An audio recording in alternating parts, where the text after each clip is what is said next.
3. It's simple. And so if you've got friends or Good evening there, everybody. What is happening? Hopefully y'all are having a wonderful day today. So when it comes down to it, I thought all in all that I would talk about this particular subject that I found very particularly interesting. And for those of you that have been around. Now, overall, I think we're in a really solid uptrend.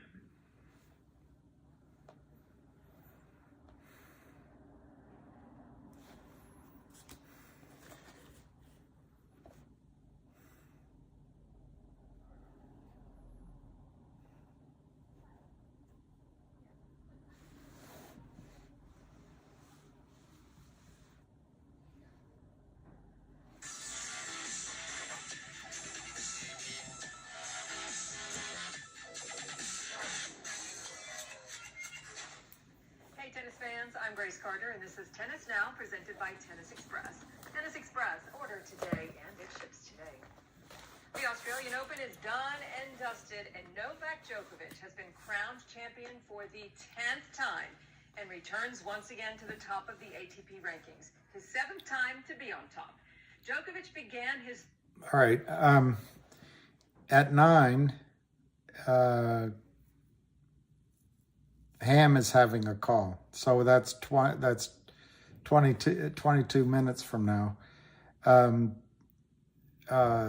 I think we had a great day in GTIIL. I'm not ignoring other stories. I'm not trying to distract you from and saying other plays don't have viability, but GTIIL, both for fundamental reasons, both for short squeeze reasons, 3 reasons, not both. And the chart looks like it's about to move. I haven't heard it, but let me just see what avid traders saying. Solid uptrend. I think we have one key barrier to break, which is very obvious, this $2.05 range. Yep. Now, many people think charts don't matter, that support and resistance lines are a myth, but they're not, because we've seen so many times over the past few weeks, and really, 8, 9 weeks, 2 months, is the same level, to the penny. It's not possible that it could be 205, 203, 204, 207. Computers. Nearly, to the exact There's computers. penny. And every single time it gets above this $2 range, there's this urgency or desire to pull it back the other way. Now that makes me think, is this a trigger? Is this some sort of, dollar cost average on the short position Trying to make you dizzy. that would be very detrimental to them if it went above this trading range? Now, that's something that I think in the back of my head is, why the $2 range? Why is there so much urgency at this price level to really hit it down? It's a good question. But definitely without a question, bulls are present. There's a relative strength in this stock. We see that there is a desire, to test this really badly. And it seems like everything is pointing to a breakout coming soon. That's what I don't want to get ahead of myself, because I do want to get ahead of there myself. definitely could be bullish scenarios that we see play out, but it's actually not until it retests this trend line. So let's say, for example, we get a false break here. That's it goes disappointing. to 220, 2 something, and people are, really excited. But, then it ends up actually trickling back down.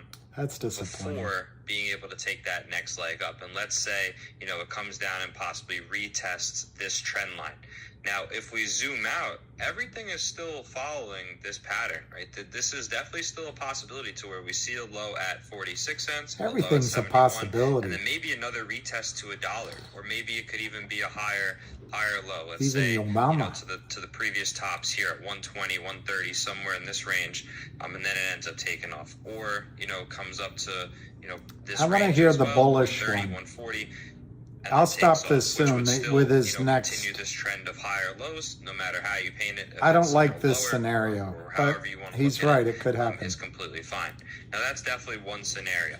Now, if we end up having that relative strength and we're able to break above, I think realistically what we could expect is once we clear, 230, 225, and we take off. I don't know how hard it's just going to sprint, but let's just say conservatively it goes to like $3, ends up coming back down and using this previous resistance as a support. So we see sort of a support and resistance flip that occurs. That's very possible. All right, I'm going to leave it there. Actually, I would think that's Avid Trader, and he's worth listening to. Michael Burry said sell line phantom in relation to the market, yet Jit Kramer says it's a bull market. I think you gotta, I mean, I'm not telling you to trade the market, but I wouldn't go against this market at least in the short term right now. You're probably fighting the Fed, and that's hard to Fed. Yeah, it's a little cool up here. I don't know if there's cold weather coming in. There wasn't waging anything on the 1-800 law firm. We might hear something from Ham. Now, what Avid was saying on the chart, you saw the chart. I don't have to put it back up again. My opinion is when we bust through to 180 decisively, which we did today, 190, 205. You might pull back a little bit right there, but I think he's right. That seems to be a resistance there for some reason. Anyway, I think combined with some of this news, combined with the RSI turning positive and the MACD turning positive, I think it's possible we just go from here. But he is right, of course. It could come back down and test that uprising diagonal line. But I really think there's a solid chance we break out. And he's right. When it goes up, it'll come back to test and then go. But I don't see a whole lot of resistance in the chart after that. But listen to him. He knows what he's talking about. Thoughts on Harry Balzac? Any thoughts on GTI and the Jack Mayhoff Twitter post? I don't even know who Jack Mayhoff is and what his Twitter post was. My thoughts on GTII can be summarized in 1-800 law firm makes it a real company, so Kurt Kramer cannot crush the stock down to 0. 2, I don't think Kurt Kramer's even allowed to sell it anymore. 3, the shorts that are helping out Alpine Prime are going to be in trouble at $2 and they'll start to cover. 4, Alpine Prime is in trouble and I think they're going to be forced to buy in. 5,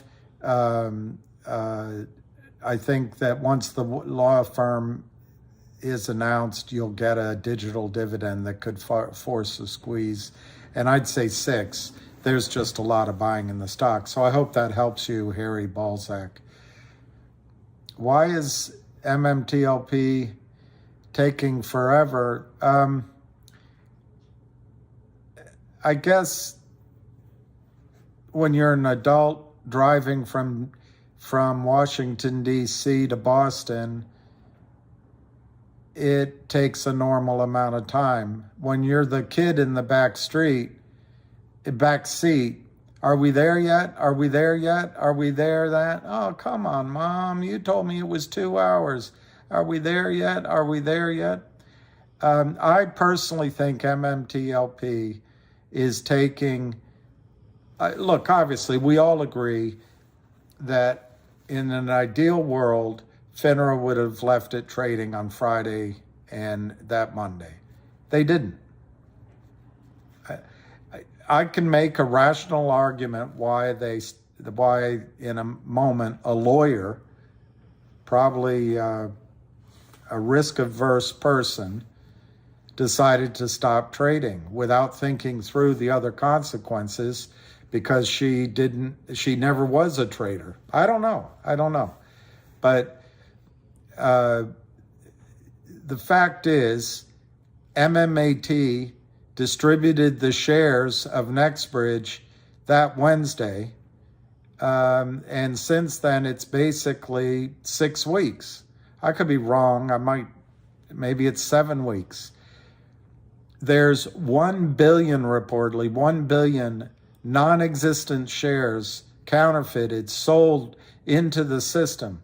How, I ask you, how does the system fix that problem in a couple of hours.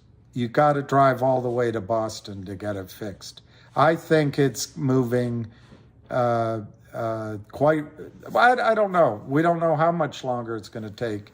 But I think this time frame, after making that initial decision, I think it's fine. And I think you just have, I think you're going to get, they can't give you nothing. And I think you're going to be rewarded for the wait. Obviously, that's my opinion. Well, all right, you guys. Why is next? I thought who was on first?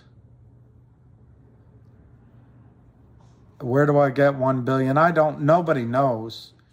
But when I went to the rally in the alley, I asked many people. Most of the people there were quite focused on MMTLP, and I asked a handful of people what they were hearing, and the number that came back at me the most was 1 billion, one with a B, but I can't prove it. Yeah, they should pay you 400 and give you the stock. I couldn't agree with you more. Let me see, who was that? Ram Boyvi. I couldn't agree with you more. I think they should give you the shares and give you a massive payout. Yeah, 9 o'clock yeah. I got to find my clock. In just about 12 minutes, we'll put them on. What do you think Ham will tell us on the call? He's going to say, all your dreams are going to come true.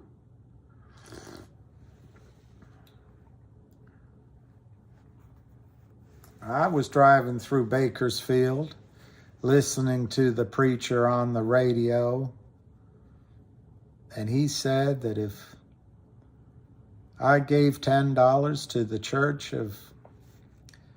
all my dreams would come true. So I did. And I said a prayer for the girl with faraway eyes. Yeah, pay me. I like that tattoo. The thing with MMTLP, Ham said yesterday, and I bet he'll address it again today, the lawyers are meeting. And to me, it just is so glaringly obvious what to do. It's to settle. And Ham said he's been drinking. Oh, this could be fun. That's Cindy Lou.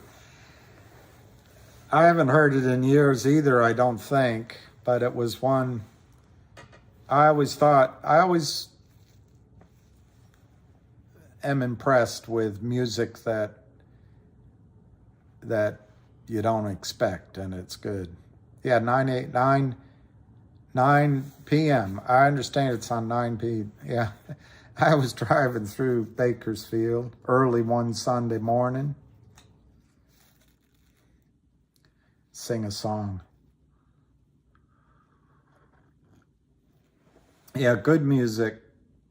You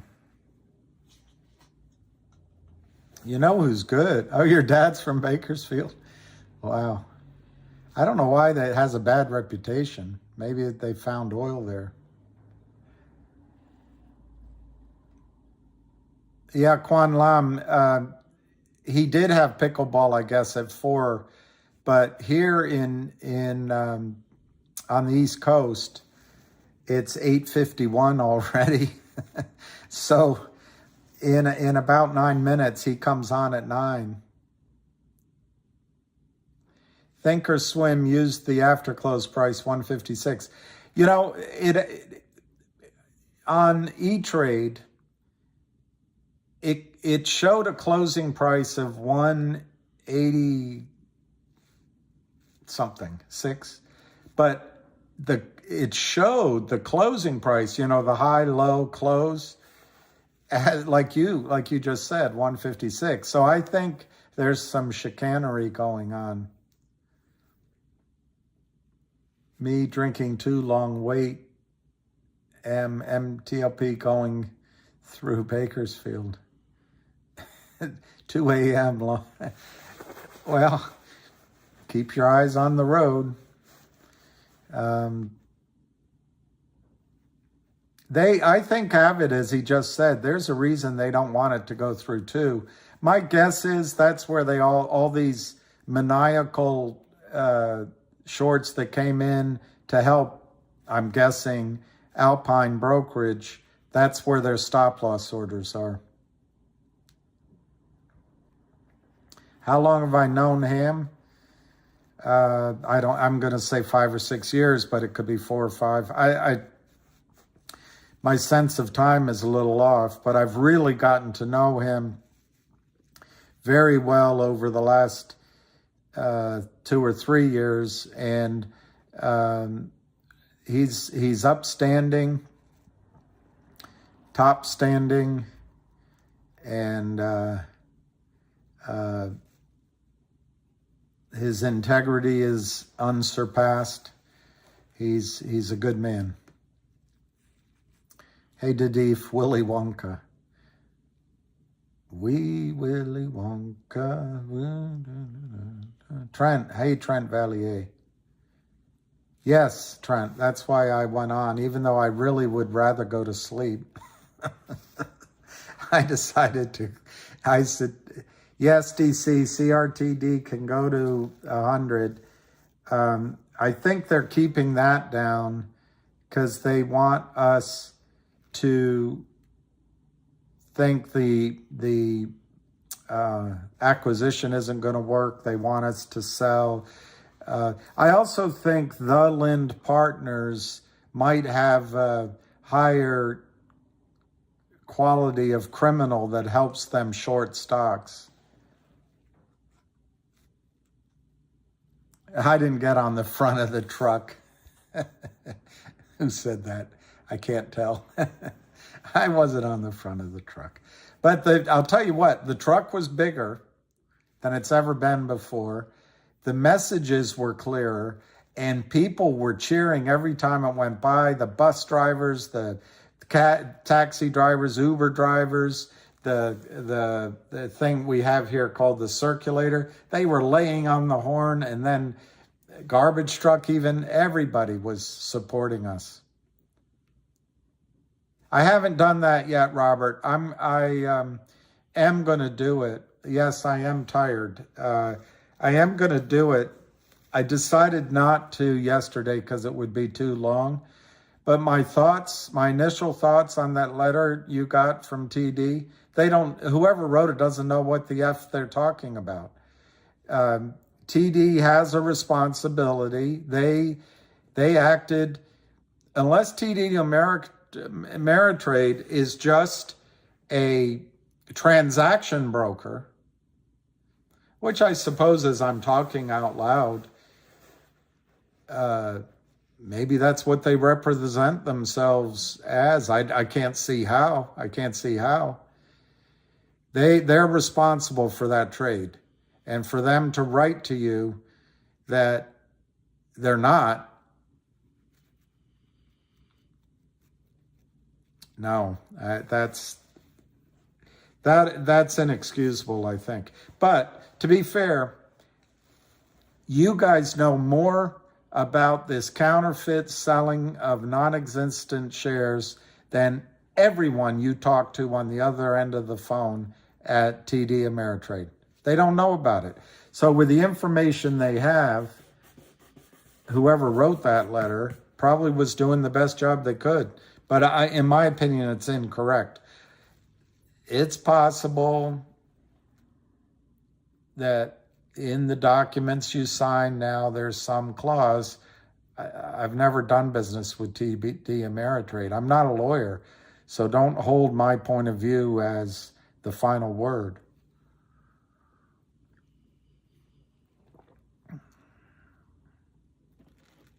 Only I see.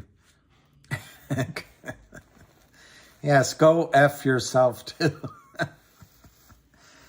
Quite impossible to say your name without it sounding disrespectful. What do I mean by exemptions? I don't know. For example, when you sign your brokerage agreement, or even electronically as you open the account, you agree to go to arbitration instead of going to court. So if there's an issue, you have to go through a panel of arbitrators who are industry types. So that's an example. I don't know. However, good memory, Max. However.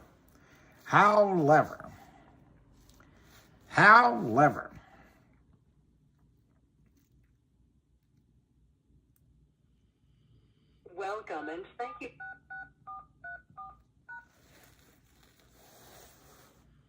Muted. Thank you, Mark's broke. Thank you for your competence, your alert, and your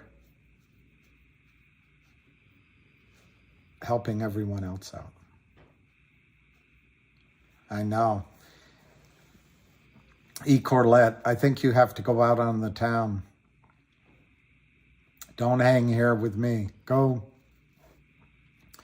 have fun at a swinging joint. All right, everybody, let's get going. I want to keep you all night. Again, this is not the buy and sell. This is education. You can have self-determination, trading advice, but can't do it yourself. I'm just giving you a homework assignment. You can figure it out, and I hope you all do well and profit from whatever we're trying to recap and provide to everyone. Let's start with MMTLP. I haven't heard anything. I know the lawyers are all working and all together, working on stuff. I don't know the outcome. If I hear it, I will tell you about it. But by the way, they're all in New York City, so if that helps, I think it's getting close to something happening. But I'm not in those conversations, and it's not my business. But if I hear something comes out, I'll pass it along as fast as I can. And again, on Twitter, if you just remind me, because I forget, I'll keep checking on it. Some days I just get caught up in other nonsense. I don't get a chance to ask questions about that stock or some of the others. Again, they can't hide forever, so they've got to make a move sooner or later. They made a mistake, and that'll, you guys will get your He money doesn't out. really They're drink. going to open up for trading, but something's got to get there, all right? Just hang in there and, be thankful that you didn't get out and lose money in the market that collapsed. So again, if I hear it, I'll let you know. I just want to go over a few things that have changed, so you understand it. Going back in time, when I was an institutional broker, there was a lot of commission money to be made for trading in and out. There's hardly any commissions anymore. So if they went back to actually charging people to trade, all this crazy volume you see in these stocks, by these algorithms or whatever, shorts going back and forth, washing trades, it would cost them a fortune, and a lot of the nonsense will stop. The SEC removed the rule, the uptick rule, where you needed to have an uptick before you could short the stock. They took that away. Before, they blamed that the computers, these buy and sell programs couldn't figure out the uptick rule, so they just removed it, and now that was the downfall, or the real waterfall, that the shorts are starting to attack the company because you needed the stock to trade higher before you can short it. Now they just sell it at the market and just keep selling, and the SEC couldn't give them that. That's what happens. So these are some of the things that I think help. They haven't helped the longs. They keep telling you you can get a better price. When you go to buy GTIIL and you pay 1,69934, whatever those numbers are, they're telling you you're getting a better price. That's just the short closing the spread and actually protecting themselves. If you go back 20 years, 25 years, we used to trade stocks in teenies and eighths, 6.25 cents, 12.5 cents, 18 point, whatever it was, the fraction. If you had those type of spreads where you buy stock at $1 and the next offer is 106.5, if you show a short at 106.5 and the next trade 112 point something, you're down 6 cents. It's a lot of money versus being down, 1/10 of a penny.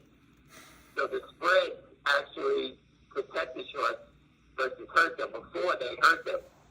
So the SEC opening or closing these spreads made it better and easier for the shorts to attack. So it's very difficult. That's when you see all these offers, all these crazy numbers. Those are the short sellers, all closing the spreads on everybody. All right, so these are things that from the past that the SEC has changed the rules. But besides not settling a trade, they slanted it to the short side just based on these old trading rules that we all grew up with. You guys haven't seen it, most people here trade for free. And, all the commission is, all included in your trade. Before, it used to cost you a lot of money to trade. So when you bought and sold, trading $1 stock back and forth all day when you're paying 3 cents commission in and out, for the short sellers, they won't be able to make any money at $1. You can do it 30 times, 20 times, and they lose $1.20. So think about how the commission has allowed these guys to stay alive. If they start putting commissions back on the trade, these guys will all disappear because the money's just not worth it.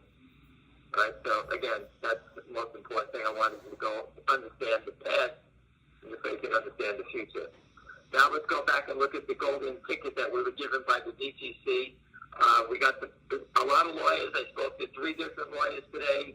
I presented the data. I presented the case. There's a lot of discovery that needs to go into this, but we did the legwork for them, got it for them, and they're going to come back and make their decisions on the best way to attack this. We have to be perfect on our move. We have the golden ticket, as I call it, where the DTC has told us that Alpine has a huge naked short position. We say naked because today we know they don't borrow it. There's no borrowed shares.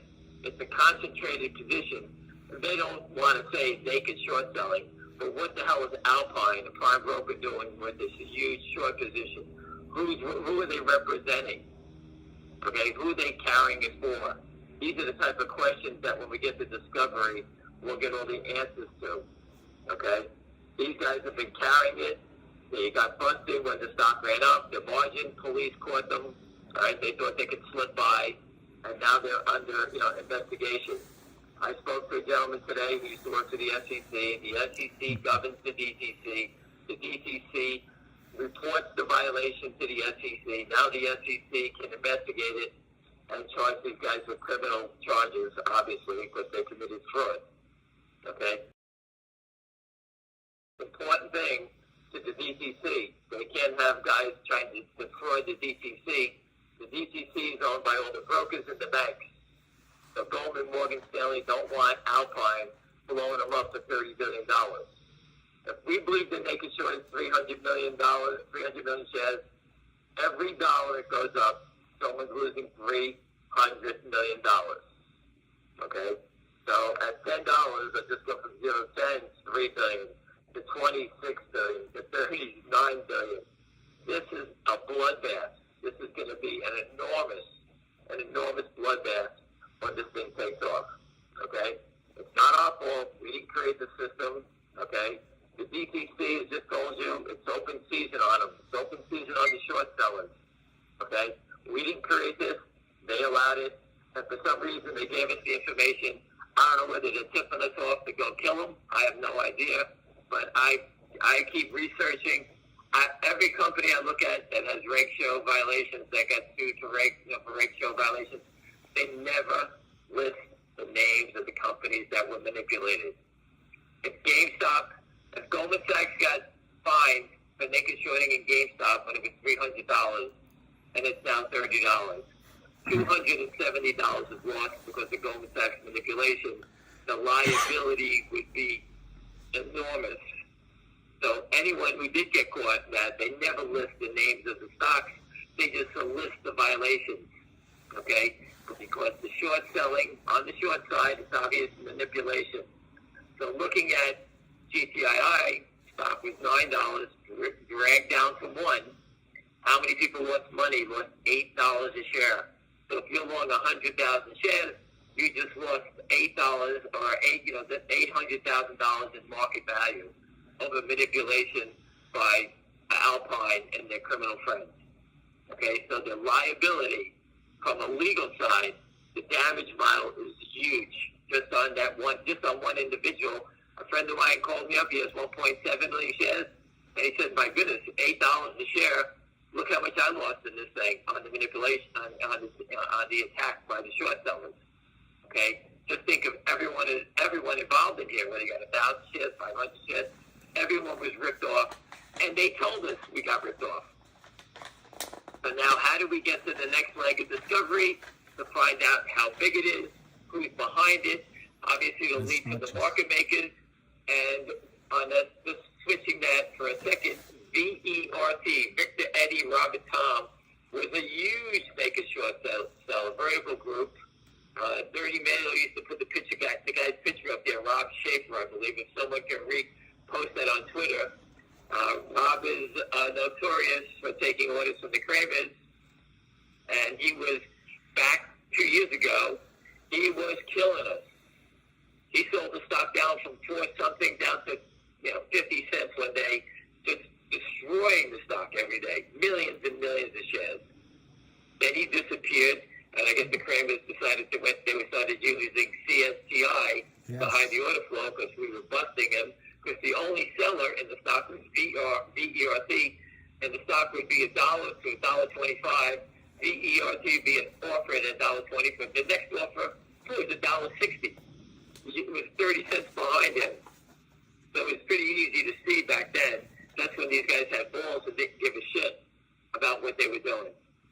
Now that we figured it out and reported it, Vert disappeared for a year, and they used CSTI. For those who are new to the game, we were tracking on who was the short seller. It was pretty easy to see, and now it's completely changed. I do think that the Kramers, who are the original short sellers in the stock, for those who don't understand it, I'll just go, we got a little time here. The company had a toxic note with the Kramers. The company paid off the note, I say February 21st of 2020, and now they have no obligations to the Kramers. They're short the stock, and they can't cover. Instead of just turning around and covering whatever they were short at the time, they decided to press their bet, thinking that there's no way anybody's going to fight these guys back. And the investors in GTII figured it out, and they fought back for the last 2 years. We all worked together, posted information, exposing the shorts. The companies fought back, and here we are. In the middle of that, one of the short sellers, the guy, their assistant, what we call him their fall guy, because he's the one that's going to take the fall for this when the shit hits the fan, is this guy Charlie Mayo.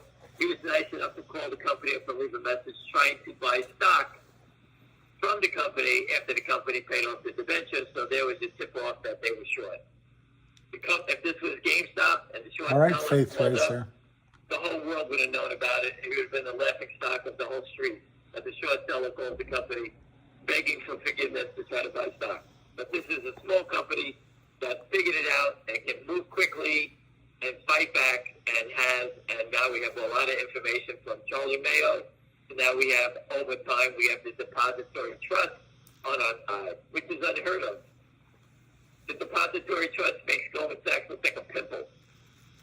Right? So you got the most powerful organization in the world behind GTII now, and they help expose the crooks for us.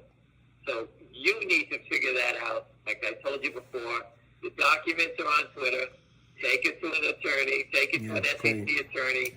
Read it yourself if your eyes don't cross from all the legal mumbo jumbo in there. But these guys are trapped. The SEC oversees the DTC. All this has been reported. I'm sure that this is a criminal case going forward.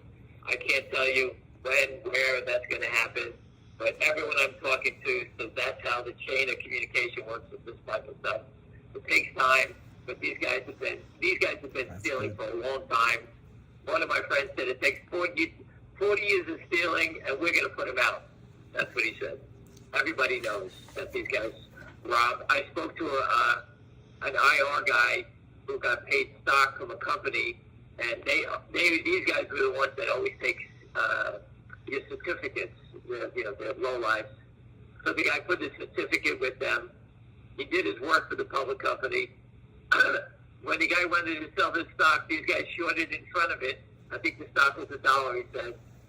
They shorted the stock down. Then they offered to buy the guy 400,000 shares that he got as commission for working for a year for a public company. They took him out in 20 cents. So they shorted it, Oh, wow. drove it back down, and this poor guy sold it because he wanted to I get know his pay that Sunrise he Valley earned, Drive. and these guys took him out. I know That was an IR guy. Sunrise Valley. So there's many different ways these guys rob people, and they've been doing it for a long time. It's just endless, and it needs to come to an end.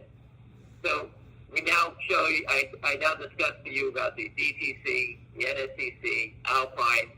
All the information is on Twitter, the complaints, the original complaints, the DTC's response back, telling them to take a walk. Okay, so these guys, they're in trouble right now. And how could a small company take advantage of this thing?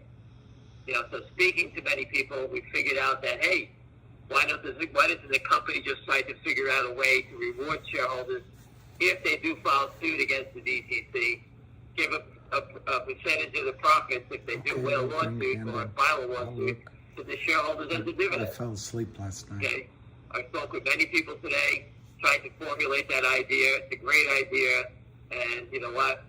Everybody's working on it. Whether it's legal or not, we're going to try to figure it out.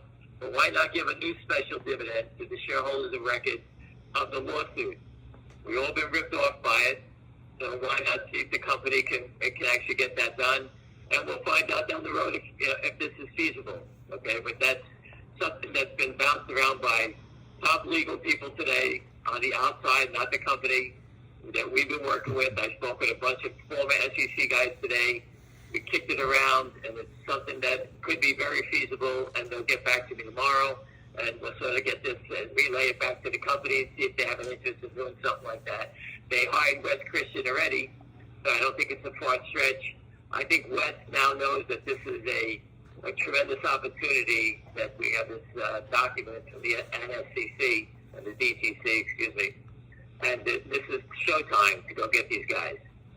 There's no stopping. No one's going away. There's investors that will finance any litigation against this. The money could be raised in a minute to fight this litigation. This is a big payday. Think about the company's lost from $9 down. The company lost $1 billion in market cap. You can say what you want about the company, but $1 billion in market cap is pretty easy to prove. 9 to 1, multiply how many shares are outstanding, and there you go. That's the damage model.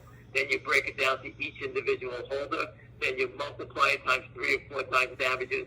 This could be billions of dollars of lawsuit here. Okay? And the DTC was nice enough to throw it in our lap. So this is not a joke. This is a serious matter. Lawyers are looking at this very hard. Okay, there's a tremendous damage model here. The proof is here. We've been calculating the data. In the last 3 days, these characters sold 7 million more shares.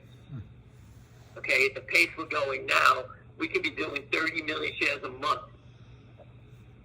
So 300 million shares that we've been talking about, which we stopped counting, 2 months ago, 3 months ago, we stopped even counting anymore. So, at this pace, if we didn't get to 300 million, we should be there shortly. And at this pace, we could be on our way to 400 million shares. Okay? If the stock was going from 1 to 20, back down, I could say, hey, these guys are selling it and covering it. As you can see, everyone on this phone, if you just watch trading for 2 minutes, they don't let the stock go up, and they keep trying to hold it down. So there's no way they're covering. I know one guy, I know 3 guys, 2 yesterday, 1 today. Big players are now starting to buy the stock. The document is something they can stand behind, okay? This is something that's no more he said, she said. There's proof of the naked short. It tells you in the document. So bigger players are starting to smell blood. It starts with a couple of smaller guys, guys that run $300, $400, $500 million, and it moves up to the billion dollar guys. The story's getting around.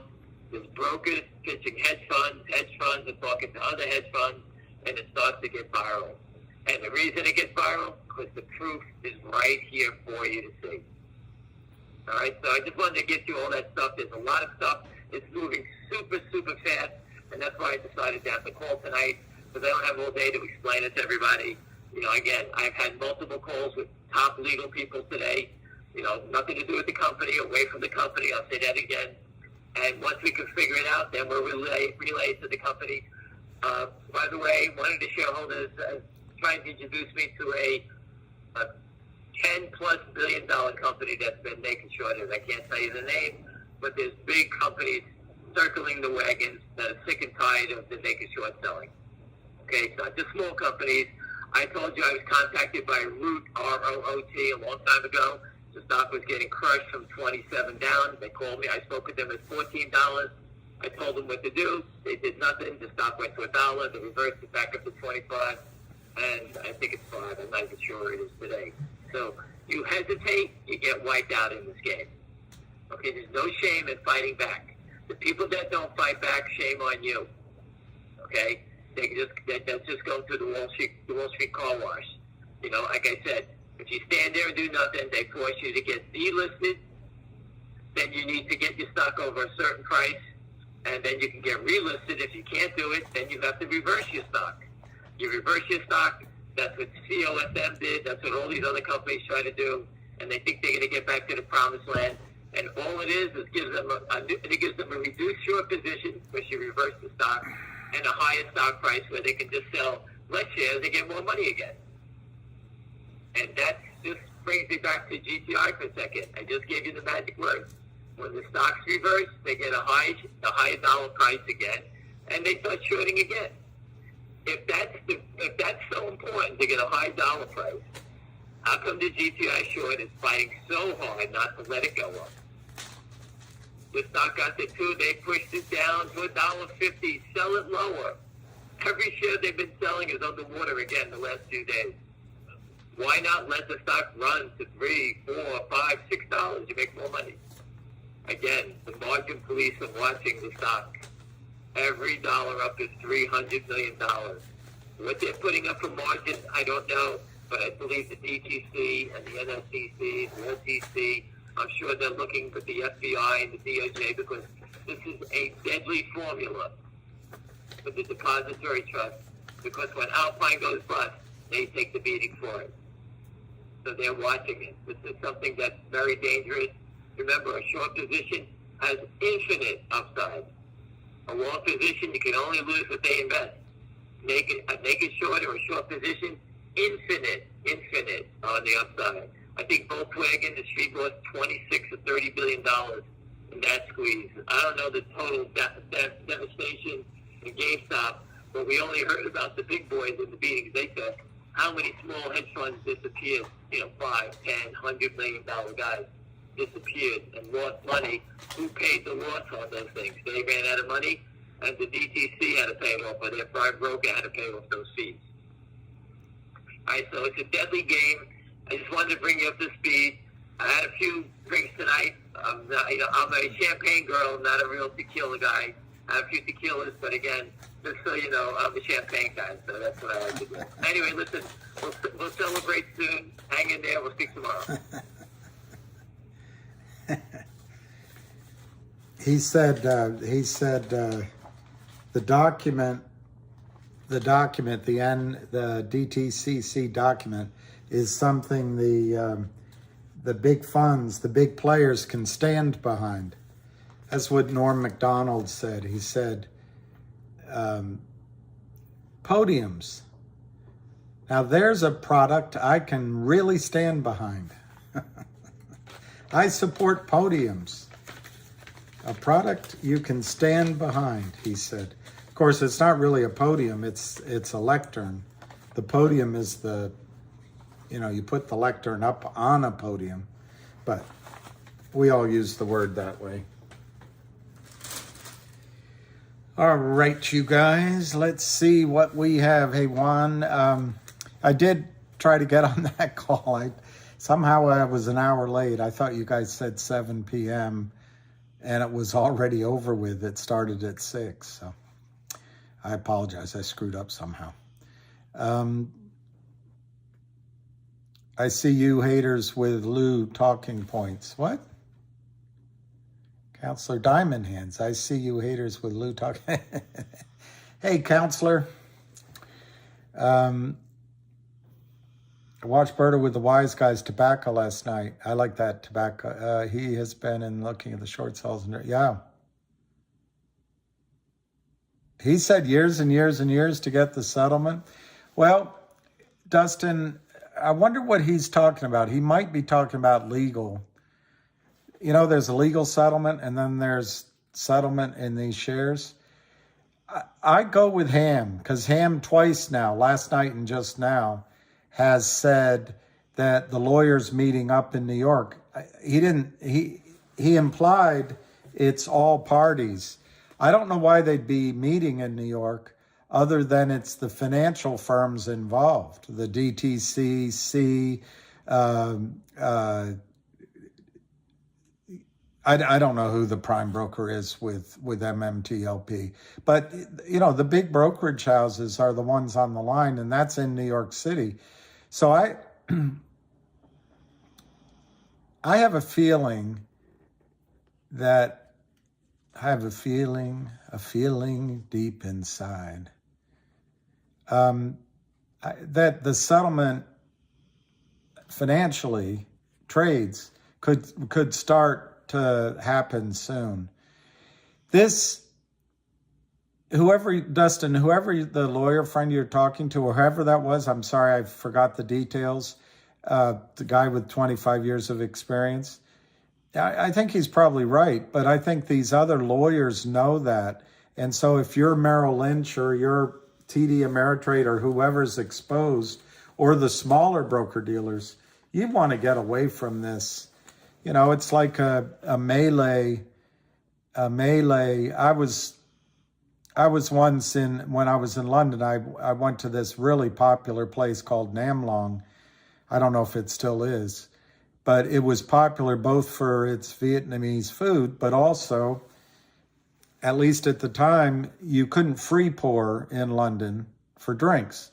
So everyone would go to Nam Long, it's on Old Brompton Road, because the bartender could free pour. They could free pour, so it was heavier drinks. But I remember one night, there was these big, huge guys came in, rugby players or something, and there was a massive fight broke out at the end of the bar, and most people just got the heck out of the way.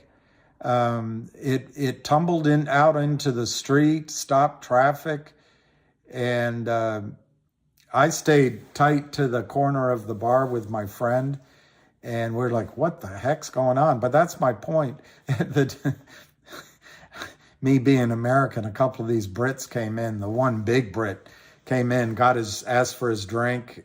He's standing next to me. He goes, his summary of the whole fight out there was, he goes, extraordinary. I burst out laughing. I said, that's it? Extraordinary? I don't think that's what we'd say in America. But my point is, a lot of these broker-dealers just want to get out of the way. They just want to move on. So I think there'll be a lot more financial settlement of these trades in some form sooner than you think.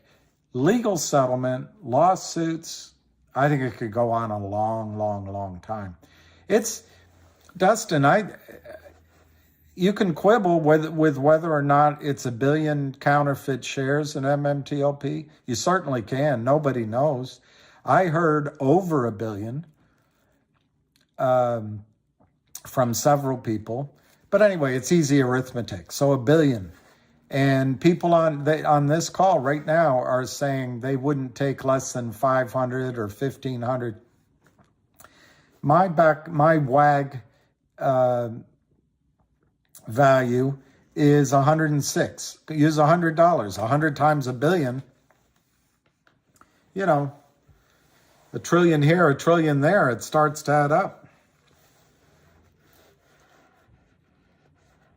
It sounds like a rugby party. Yeah, that's what. But I'm telling you, I'm not a big guy. I mean, I was younger then, so I wasn't afraid or anything. But these were big. They were a different species than me. Hey, let me see. I want to see what's going on with les Chasistons. All right, thus the Chasistons. That's very nice. I was wondering where you were. I'm always I always worry that in one of my, you know, dallies in the valley, and I know how to dally, one of my dalliances in politics or some other off-the-wall thought that I might, you know, piss somebody off. I don't mean to. And my view is ideas are ideas. They're not personal attacks against anybody. And yeah, I always respect the person regardless of their ideas. Unless they're shifty shift. You know, Greg Bassett, I know they're giving $1 trillion to the Ukraine. It used to be called the Ukraine. I watched, who's that soldier? Scott Ritter. I watched Scott Ritter today. I would play some of it for you, but it was 2 hours and he was like me, just going on and on. My gosh, you guys don't even begin to understand. I don't either. I've always said that the Soviet Union has better weaponry now than we do, because Putin used the time while we were bombing deserts and assaulting mountains for profit and for the Popinjay president, and for no real purpose. You know, other than our military going into the museums in Iraq to get the Sumerian texts, which might have secrets that we wanted, and we also went in for, I guess we got some maps. We didn't even take the oil. We didn't, I don't know what we were doing. And then we left the best. There was a theory that we were building land-based aircraft carriers by building our airports there. We left the best one just a few months ago, leaving dogs behind, which broke my heart, leaving women and children. And now China has it. I don't know what we were doing. But anyway, my point is, while we were doing that, Russia was building up her weaponry. And it was frightening. Taiwan, he said that we cannot defend Taiwan. If we went in with our aircraft carrier group and sent our planes up to defend, the Chinese would knock out the refueling tanker and our planes couldn't get back to the aircraft carrier. He said they could take them out with their hypersonic missiles, take out the aircraft carriers. We should stop rattling so many cages, I think. But in any event, the goal here is for all of you. I'd like to see you all become financially independent so you have optionality, you can make choices. So if life throws some curveballs this decade, you have the money to move or the money to stay in place, but enjoy your life and have it safe and fruitful. NJ, I'm not going to read that out loud, but I'm going to say I agree with you. I don't want to read it out loud because there's censorship in the United States. Our Constitution gives us the right of free speech, the right of assembly. It says that the Declaration of Independence said that we were endowed with rights from our Creator. And we have a free press. And the only limit that was ever previously put on our freedom of speech was by Oliver Wendell Holmes. He said that you can't yell fire in a crowded movie theater. I wish I wish the extreme on one side of the political party would put some thought, for example, in if they want to restrict freedom of speech and expression, how about doing something with the, I'm not judging it for adults, but the access on computers of things that you used to have to go down, in the shadiest part of town to get. It's all on the internet now. Why not restrict that kind of thing and keep our kids safe instead of having censorship in the United States? It's Orwellian. What's the proper thing to think? And frankly, I'm too old, but I don't need no rocking chair to be censored. And I don't need some young purple-haired green, doesn't barely know what's gone on in life, censoring what I can read. But that's what's happening. So anyway, I don't want to read what you said out loud, but I agree with it.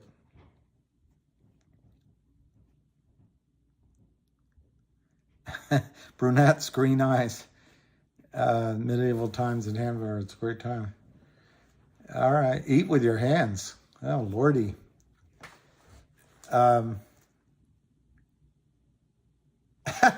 You did yell fire in a movie theater? That's great, Jerome. That's actually great. I'm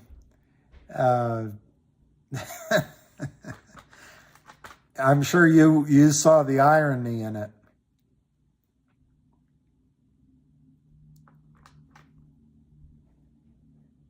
I've heard he's okay, but I don't know. I'd be glad to, if you're concerned, maybe we can find out.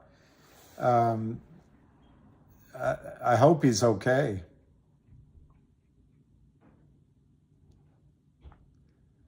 No, that's right, Clam Man. We wouldn't be here. All right, Abdul Razik. Kiss your little bambina. Kiss your little girl. Kiss your little girl. Let's see what time it is. I'll just go to 10 o'clock. I don't want to go. That's another half hour. I don't want to go like I did last night. I couldn't sleep. George Costanza. Steve Lewis. I think MMTLP, I have to speculate, but I think if there's a bunch of New York lawyers with decision makers representing the brokerage firms talking about it right now, which I don't know, but that's what it sounds like. I think they will do like Nixon did, a limited hangout trading. They'll do a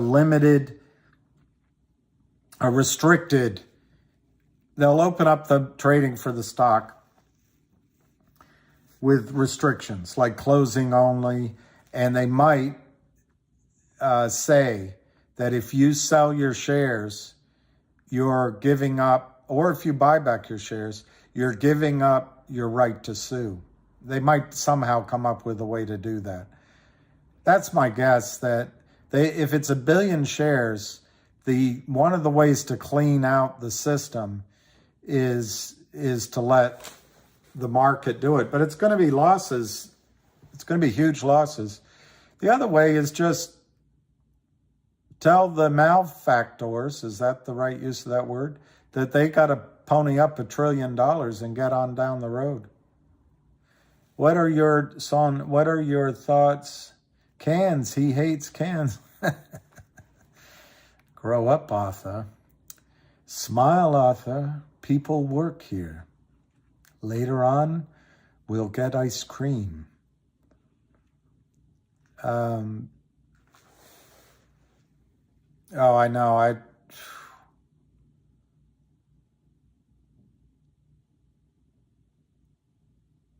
4 whales coming in. I didn't hear him say that there were 4 whales, but maybe there are.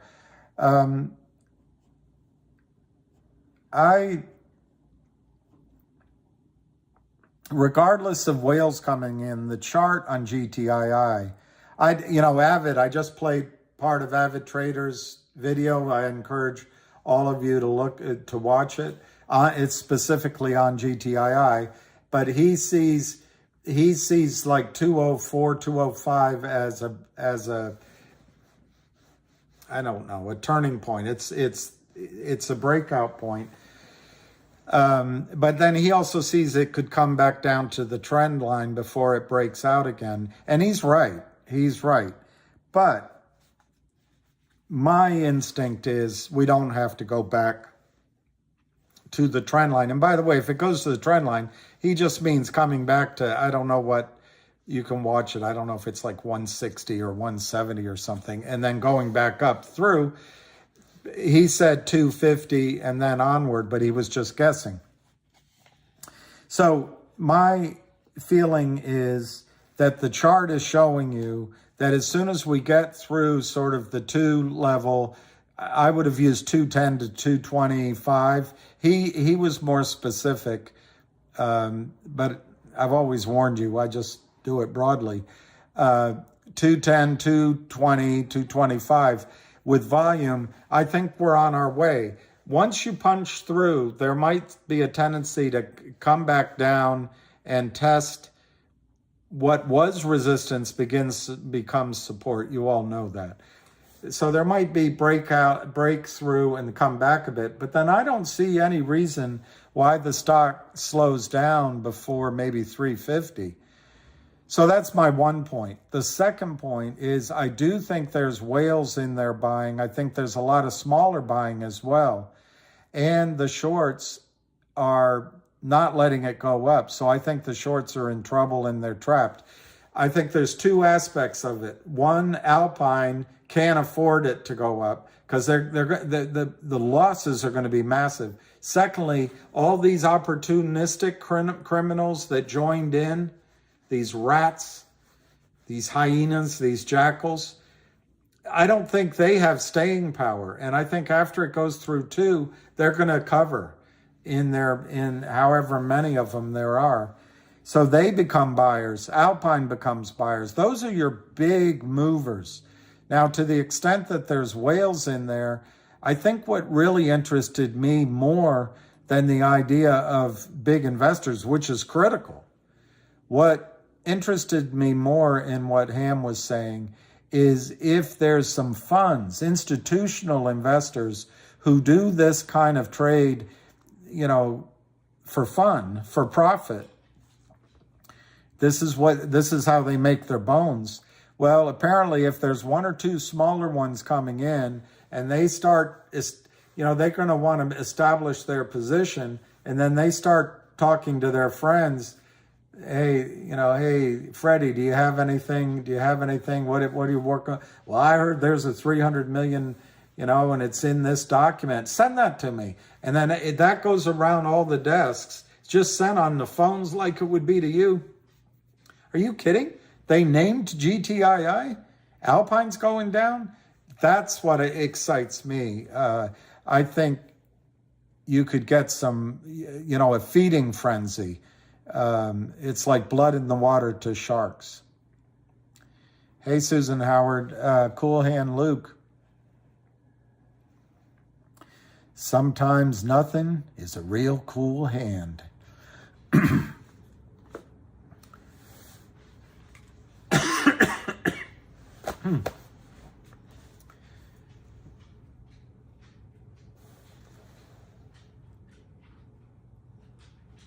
Wow, you have shares. That's great. I know the dog's left behind.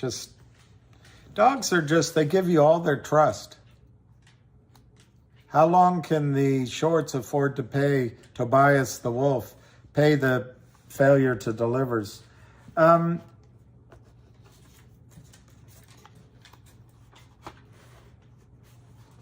don't think very much longer. I think Alpine has admitted in court documents that they don't have the $2 million to pay, $2.4 million to pay their penalty. That was the last quarter. I don't think Alpine has the money to carry it. I think the Kramers are in trouble, and I don't think they really have the money. Both of those examples, Alpine and the Kramers and all of their cohort, probably have siphoned money off or out of the country. So they're not going to bring it back in, as Ham points out. But those specific LLCs, those specific entities, I think are bone dry. So I don't think they can carry the cost of this trade much longer. There is collateral, whatever to whatever extent it was. When you sell a stock and fail to deliver, the cash stays in the account, and there's margin requirements.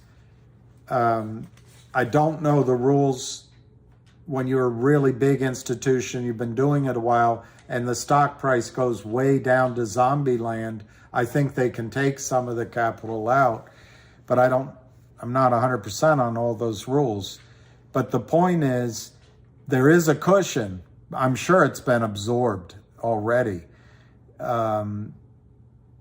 because otherwise there wouldn't be deficiencies that the NSCC was in court about regarding Alpine. The only other thing I can think of is, and I'm speculating, so I don't have the information, but apparently the Kramers, Kurt Kramer, had 6 or 8 investors from Long Island that had put up 600, 800 million. Now, I don't know where that information came from. It might have come from their website, which brags about having 600, 800 million dollars.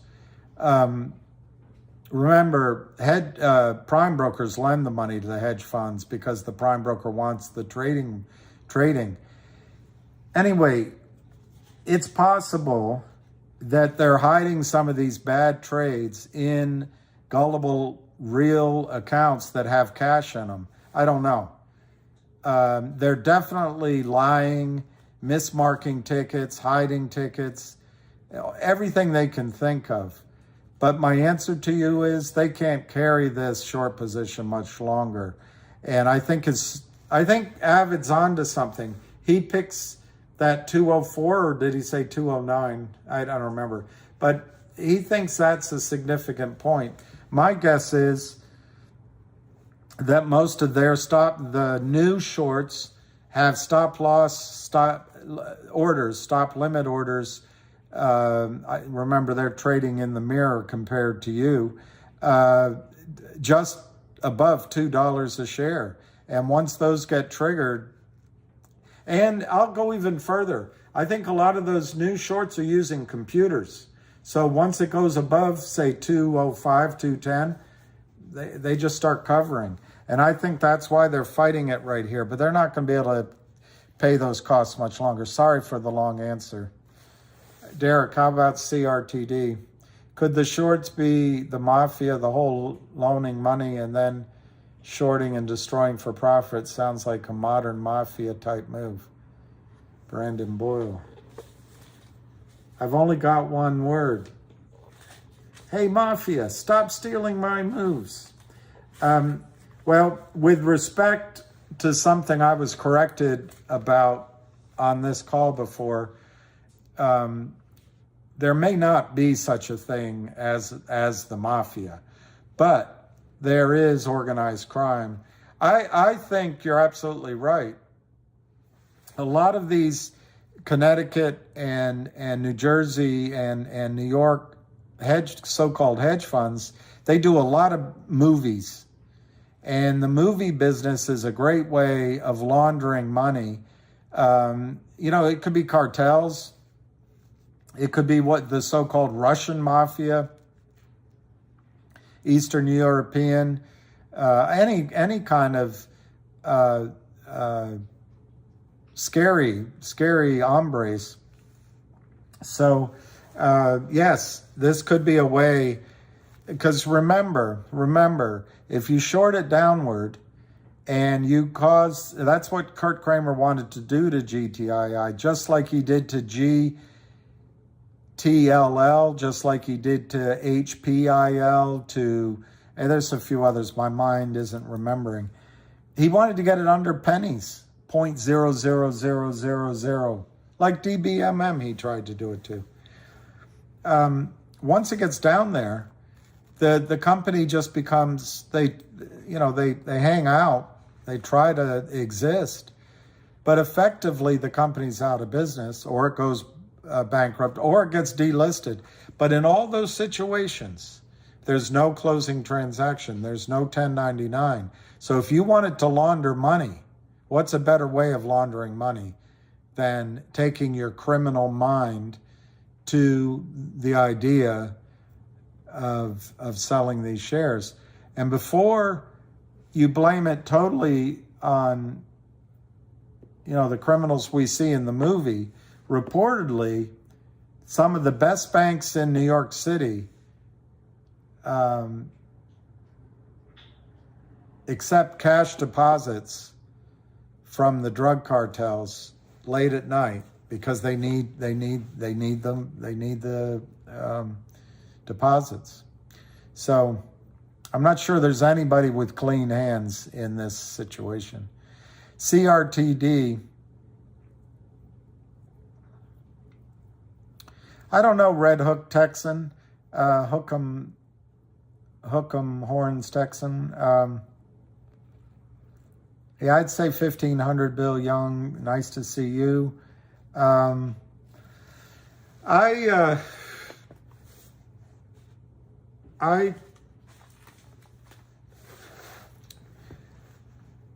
want to be careful to not assume that GTII, as soon as they got a letter, what was promised to GTII by the auditor, according to the press release, is that the auditor would complete the audit by the end of the month, and then send a written, I guess they have to send the report.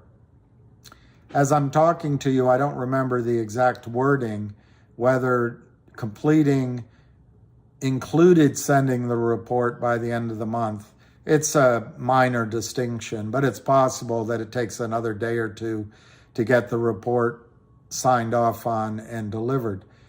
But more relevantly, I don't know that GTII would announce it the minute they got it.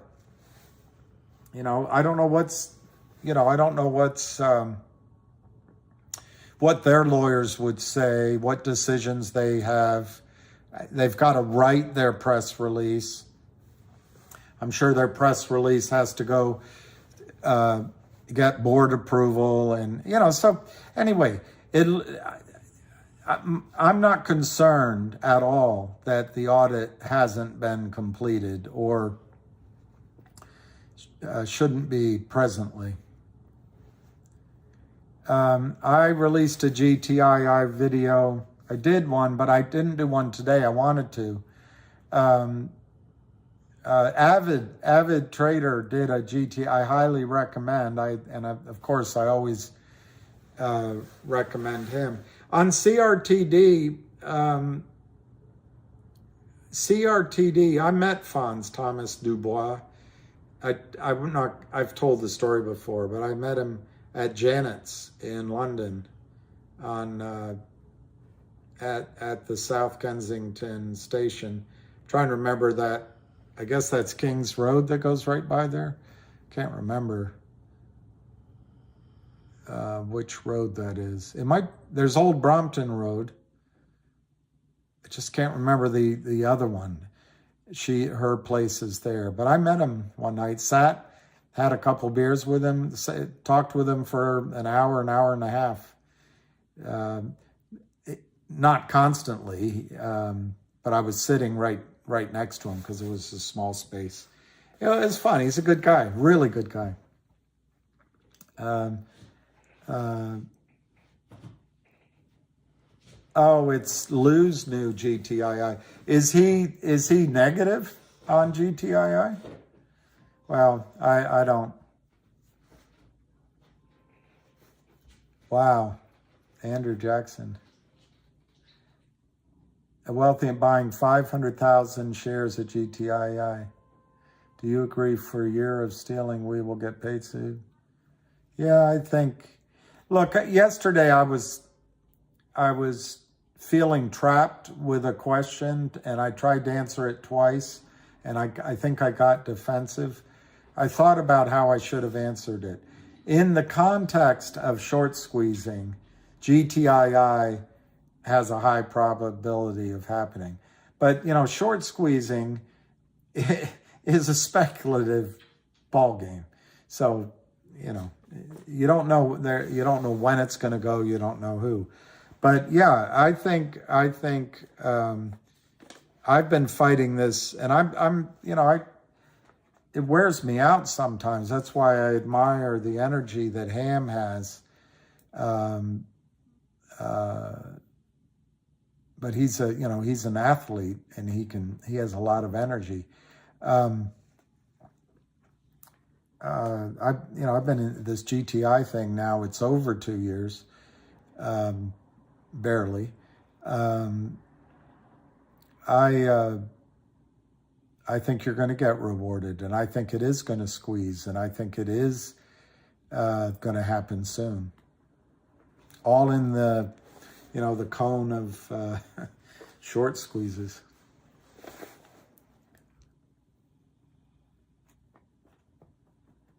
Hassan. Hey, Hassan.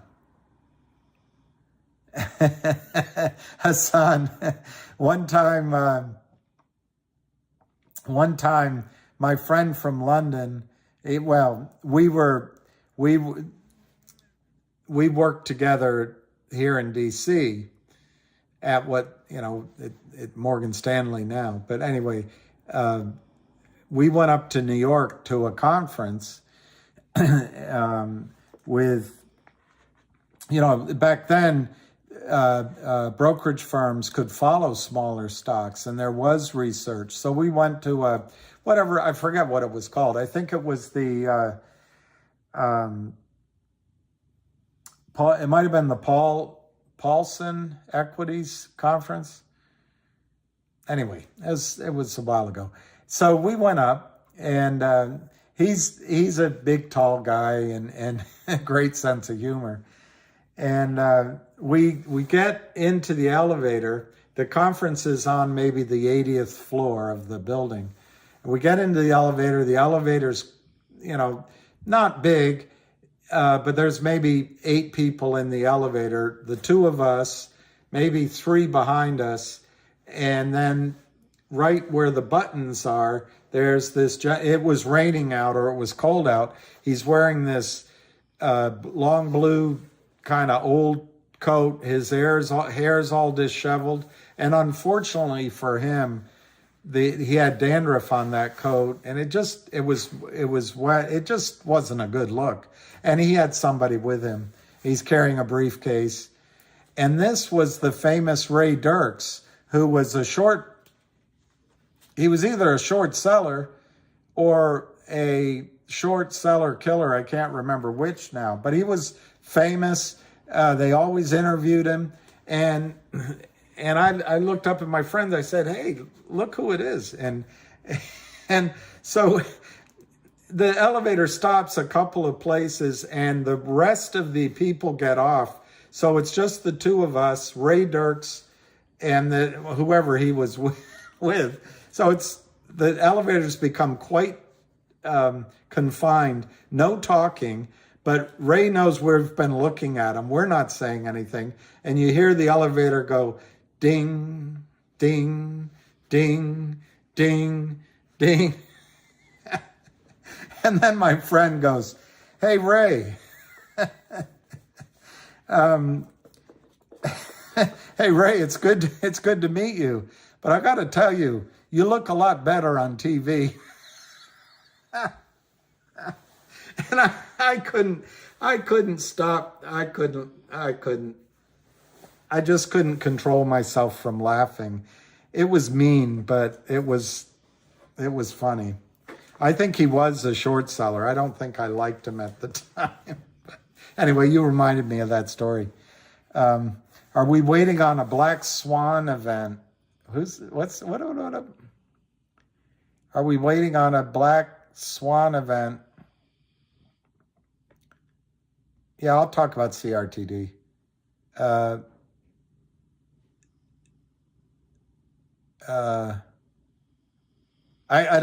missed that one. Black swan event on GTII.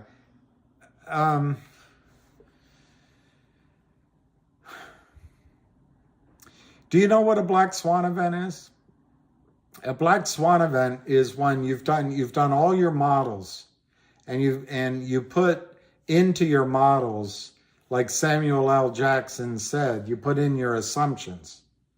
And he told Gina Davis, you should never make an assumption. You make an ass out of you.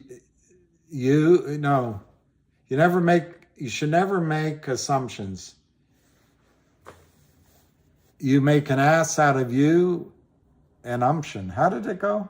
You make an ass out of me and umption. Anyway, point is, a black swan is when your statistical model fails because out of the blue, this 1 in 1 billionth chance it shows up. So no, I don't think we're waiting for a black swan in GTII. We've got a black swan out of the DTC and the NCSS. The NSCC, they just put out that Alpine Brokerage is in violation, and it's got a massive, essentially, margin call because they have a concentrated short position in GTII. That's pretty black swanish. But if the only thing I can think you might be talking about is the Trento mine deal, I wouldn't even call that black swan, because I would say that has a 30-40% odds of happening. Why? Because they've been working on it so long, and it's lithium, and I've never heard they stopped working on it. I don't give it higher odds than that for the same reason. They've been working on it so long. So no, I don't think we're waiting for a black swan event. The events are here. Over 300 million shares counterfeited. Alpine, the prime broker, in trouble. Kurt Kramer in trouble. One trapped short. The company doesn't need any funding right now, so they're not going to make a deal like COSM did. They're acquiring CRTD. They're doing everything they can think of to cause a run on the bank, so to speak. So no, I don't think we're waiting for a black swan. I think there's plenty of white swans that will bite and attack and take the blood out of the shorts soon. On CRTD, you've got 5K to play with this week. Where's it going? Audio frequency. Obviously, only you know your whole situation, but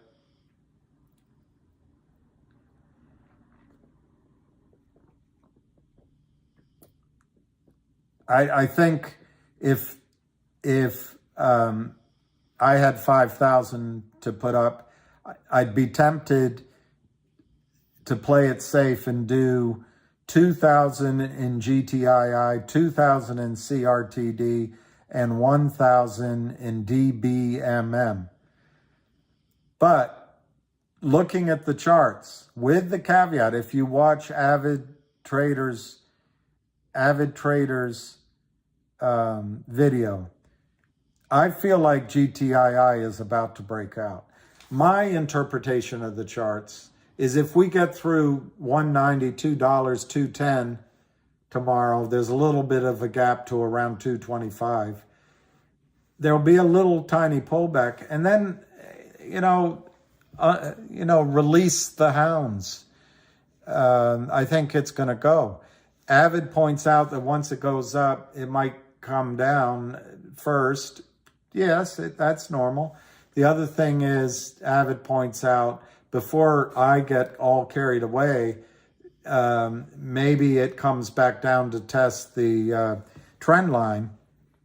But I think I really think GTII is about to explode. So if it were me, I'd probably put it all in GTII. Now, having said that, I want to tell you about CRTD, whoever's asking. CRTD, I believe they're keeping pressure on CRTD because Jeremy Frommer has had the courage to go out in front of this fight like Jeanne d'Arc and leading the troops. And, he's got a target on his back. And so I think they're focusing on that. I also wonder if Thielen Partners has a higher class of criminal helping them attack companies. But it doesn't matter. They have sold over 350 million non-existent shares in CRTD. There's only 30 million shares that exist. So what are the triggers that I expect coming up? One, well, I'd say three. One is out of some surprise that Jeremy does, because that guy knows the back offices, he's fighting, and he wants to make something happen. So you might get something that I can't even think of. Two, the OG collection is going to be distributed as a blockchain item, whether it's a coin or an NFT or a dual listing, whatever mechanism, it's going to cause a reckoning of the real shares. And I think that's soon. And three, GTII has announced a binding letter of intent to buy CRTD. The distribution of OG collection is worth 33 cents a share. 33 cents a share. $10 million estimated value, which has been confirmed by a wealthy, sophisticated investor's investment letter of intent. 10 million divided by 30 million shares, 33 cents a share, you're paying 64 cents. You're risking basically 30 cents by buying CRTD, and then it's being bought out at $3.33 a share of GTII stock. What could go wrong? I don't know. You can fill in the blanks, but I'll tell you what looks like can go right. Jeremy's supposed to be the CEO of the NewCo. The distribution on blockchain could cause a run on the bank. The buyout of CRTD could cause a run on the bank. Now, what they extended the lavalier. I never lavaliered anyone in my life, but I think a lavalier means you give them your ring or something, and then they don't.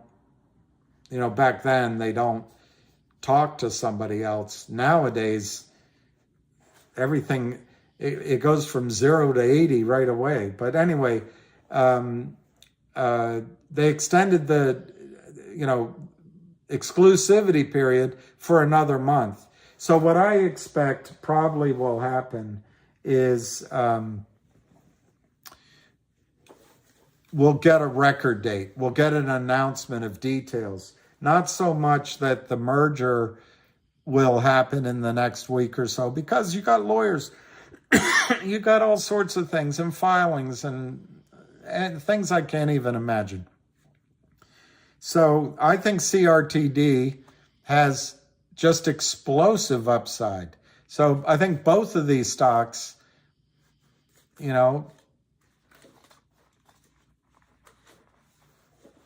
change a few of the names, and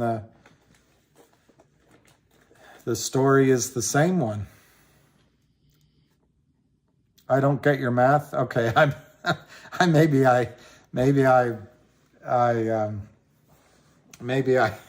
screwed up. Who is that? That's Pete.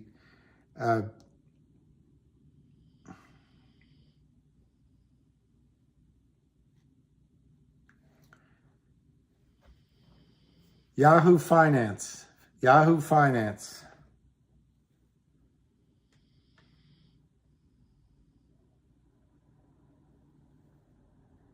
CRTD, 66 cents basically, right? 66 cents. You scroll down.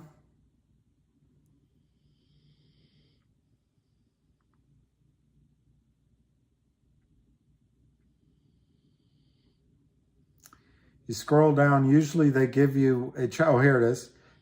You scroll up from that and you hit statistics and you get to this page, statistics.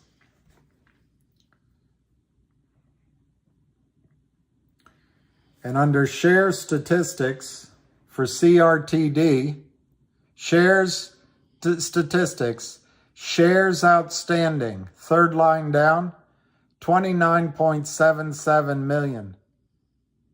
Now the float has gone up for some reason. I don't quite understand that. It says 37 million.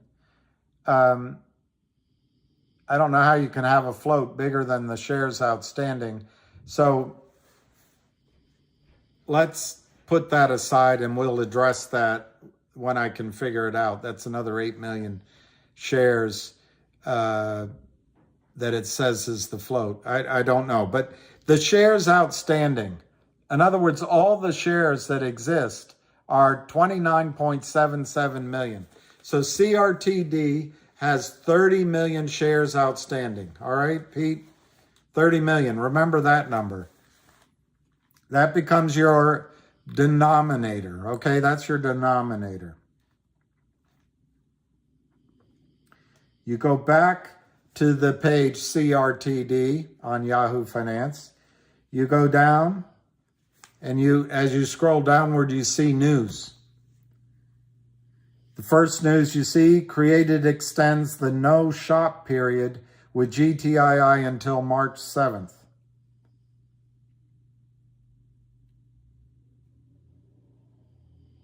You a little further down, January 10th, GTII bids $100 million in stock for the acquisition of CRTD.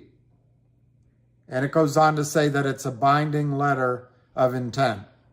So it's $100 million in stock.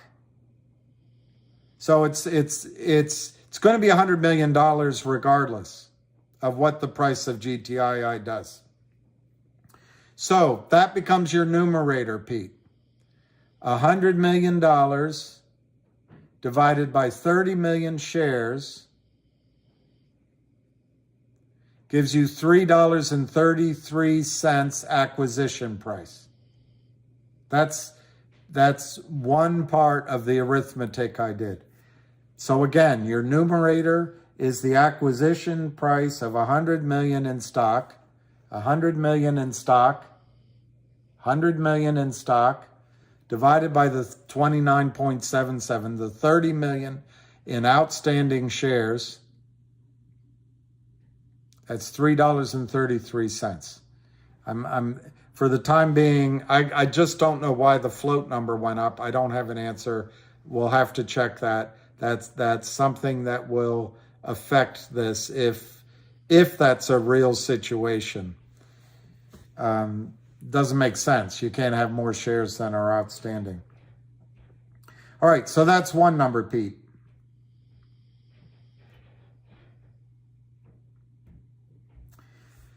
Here, Created announces its intention to spin off the OG Collection, Inc. onto Upstream. All right, we'll click that one. We won't just read the headline. We'll click that one.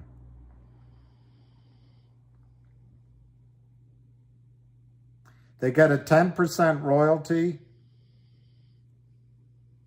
It's basically all these pictures from Penthouse as NFTs.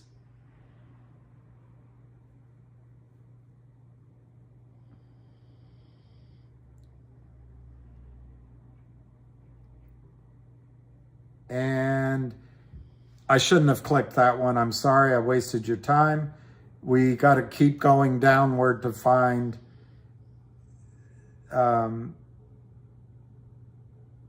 here's created OG subsidiary launches largest ever NFT sale. I'm not going to click on that one.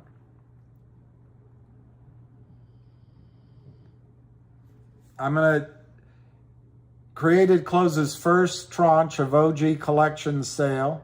I'm not going to click on that one.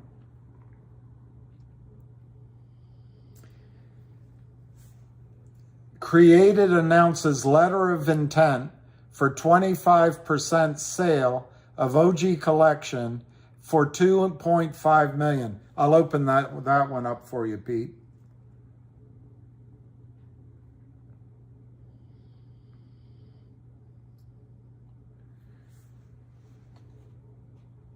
Created on December 6th announces that it has entered into a letter of intent with an outside party for the sale of 25% of the equity interests in its subsidiary OG Collection, its acclaimed media archive,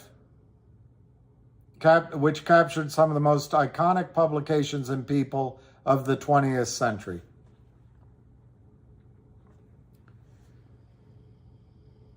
Consideration for purchase of shares. Under the terms of the letter of intent, Dorado Goose LLC shall acquire a total of 500,000 shares of OG Collection for cash consideration of $2.5 million, implying a pre-money valuation of $7.5 million and a post-money valuation of $10 million. That's the OG Collection. A post-money valuation of $10 million. Now, I don't know if that's closed yet, but this was announced, and I'm sure they're going through the procedure, letter of intent. So, Pete, you take $10 million valuation post-money, because this guy's going to put up the $2.5 million, so you got to go with the post-money valuation. The OG Collection is going to be distributed to shareholders as a newly trading vehicle. How many shares are there again? 30 million. 30 million, $10 million becomes the numerator. 30 million becomes the denominator. In this case, that adds up to 33 cents. So we can quibble and I'll try to get an answer on why the float suddenly has gone up to a weird number. But just going with this, the acquisition in GTI shares is $3.33. When they distribute the OG Collection, which should be imminently as a blockchain event,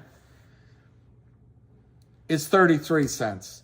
And the only other part of the mathematics that I gave you is I said the stock was trading, I think I said 66 cents. Well, it's $65.99. So if you take 66 cents and you presume that nothing's going to go wrong with the distribution of the OG Collection, because that's been announced, it's well along its way, and you've got an aggressive CEO, and he reaffirmed it when they made the announcement that GTII was going to buy CRTD.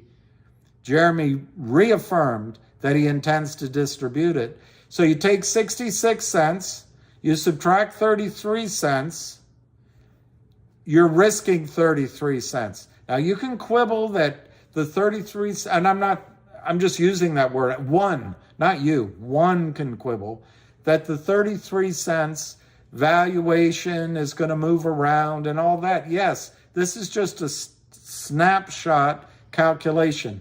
So the stock's trading at 66 cents.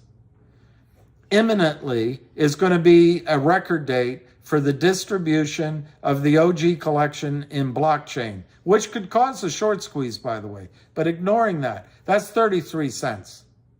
66 minus 33 cents leaves 33 cents, which you are risking. One, for the short squeeze to happen. Two, for the acquisition by GTII at $3.33. And I'm sure I made a mistake somewhere in my calculations, but that is and was my thought process. You're welcome, Pete.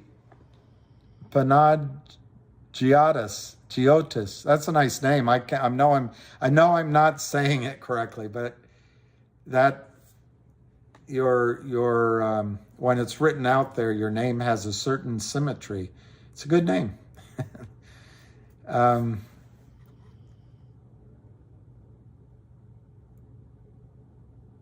like the cut of your jib. Well, it's an awesome amount of GTII unless GTI goes up. CRTD filed a new S1 on their website under the, let's see what it says. Let's see what it says.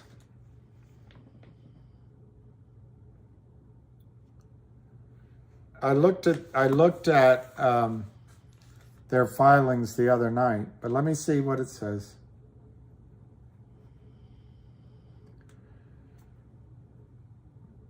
In fact, I'll show you what you can do yourself.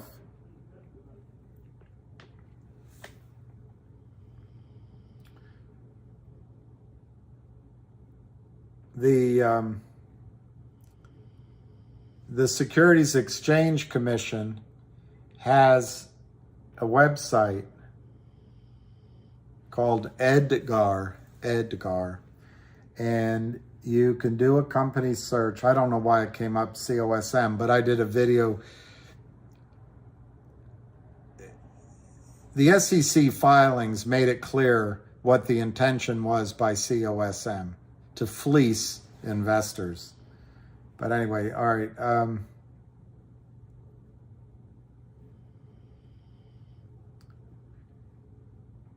Oh, no, I put in GTII. Sorry, I got to put in CRTD. CRTD. January 31, you're right. Thank you for pointing it out. S1A, General Form for Registration of Securities under the Securities Act. This might explain this float.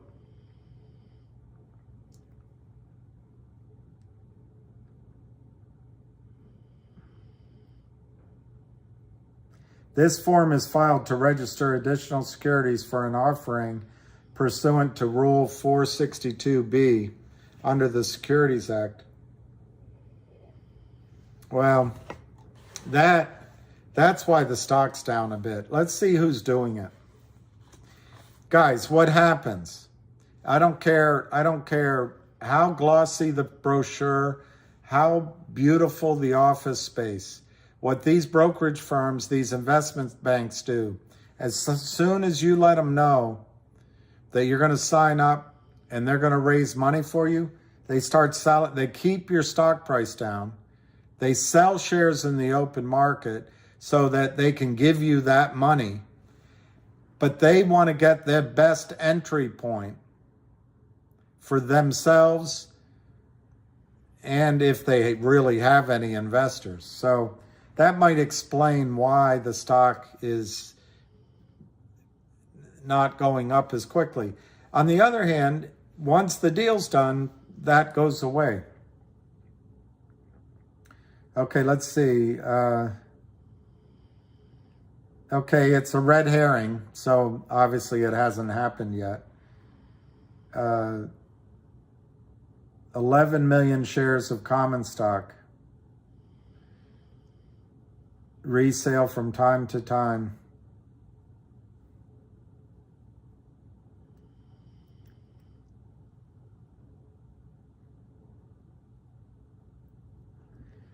So up to 2.4 million shares pursuant to securities purchase agreements the company entered into and closed on with 6 selling shareholders.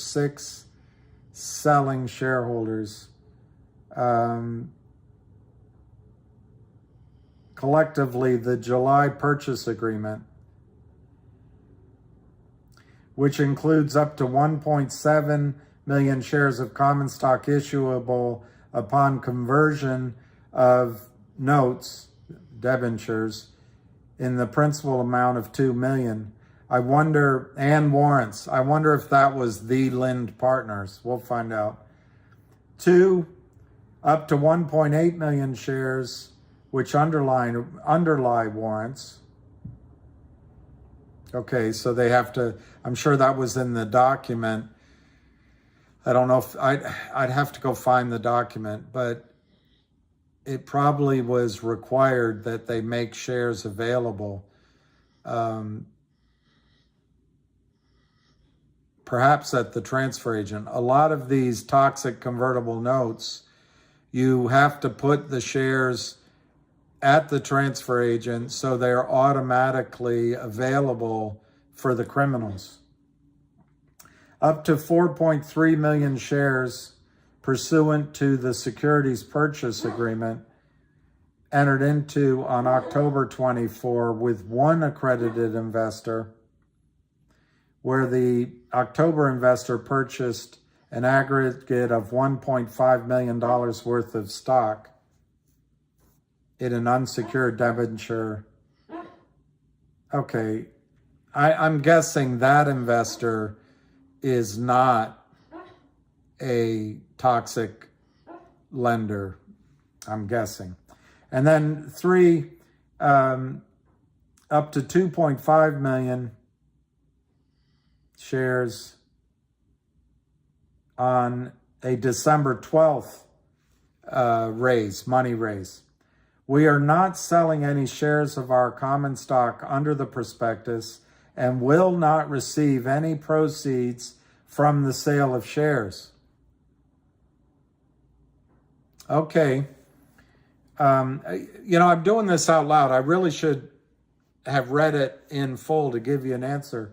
This could just be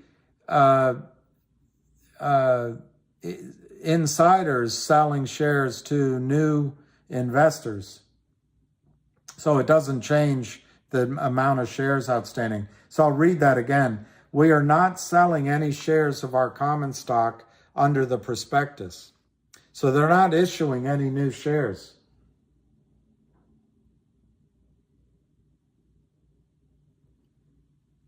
But let me read that further. Our common stock is quoted on the OTCQB marketplace. You know that. Investing in our securities involves risks. You know that. All right. Wow, this is a 73-page document. I'm not gonna waste other people's time here, but let me see what the summary says.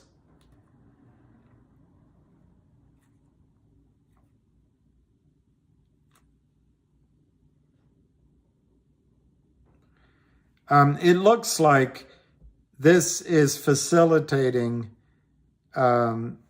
acquisitions that were arranged perhaps by the company with other investors. And as he stated there, they're not selling any of their stock.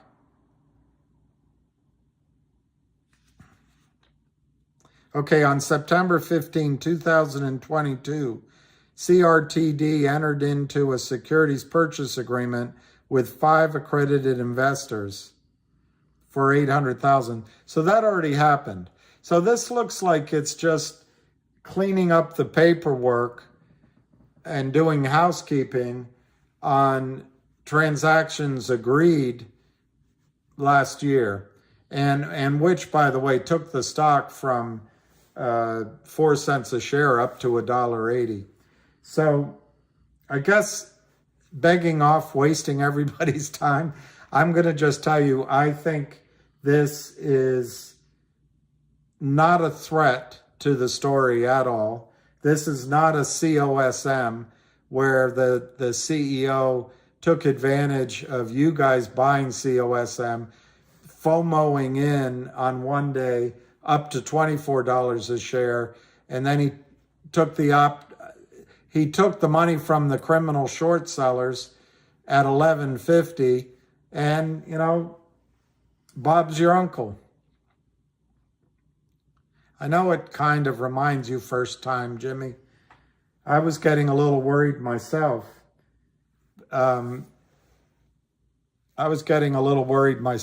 But I don't think you have to, thank you, Simon. I don't think you have to worry about it being Cosmo. But you're right. It has that. I would say it a different way, even though it happened in reverse order. I think COSM was using similar situation, but they were doing it the old-fashioned way, which is to take advantage of the retail investor, at least in the short run. Who knows? Maybe in the longer run, it's gonna work out fine. But it's not happening here in CRTD. It's stated that they are not going to be issuing new shares. They are not going to sell shares to the Lind partners, newly created shares. I know Lucky wants to go out. Cindy Lou Who, you're the best. He's not doing it off. Well, I don't know your question, DC. If you're talking backward, he did raise money from private investors who have continued to buy the stock in the open market. So that's all normal. And it's already happened. They already took the money. And that's why we're even able to be here talking about the stock. Do I think the Fed will raise interest rates tomorrow? Yes, I do. I think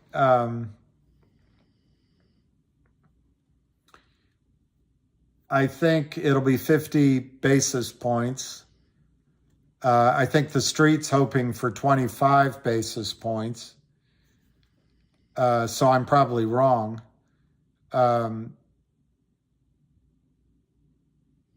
I think Jerome Powell is probably getting pressure to stop raising interest rates, but I think he has a target in mind. I don't know what it is. And I think he's inclined to get it there quickly. Later on, they'll lower it so that Kamala Harris can get reelected. I mean, she did carry less than 1% of the Democratic primary vote. And Biden was the most popular president in history with 81 million votes, more than Hillary Clinton, more than Barack Obama, more than any president in history. So if later on, if they've raised rates now, they can bring them back down to make sure this singularly popular presidency is reinstalled in the White House. I don't think it'll have any effect on GTII. Zero effect. Upstream for GTII is it's two parts. It's two parts. And if either of the parts doesn't work out, it's not the end of the world. But one is they have already started the process. They're in the process to be approved for dual listing here as they are in the American markets, and on Upstream, which is a blockchain platform, trading platform regulated by MERJ, MERJ. Takes time, But that's the one. I would guess that'll still take weeks at the soonest if that gets approved. Remember, if GTII buys CRTD and Jeremy comes in charge, his whole goal is to get the new co uplisted to the New York Stock Exchange. So that may either augment a listing on the upstream, or it may make that a moot idea, a moot process. So just bear that in mind. But the other part of upstream, darn it, it's so hard to get this concept through.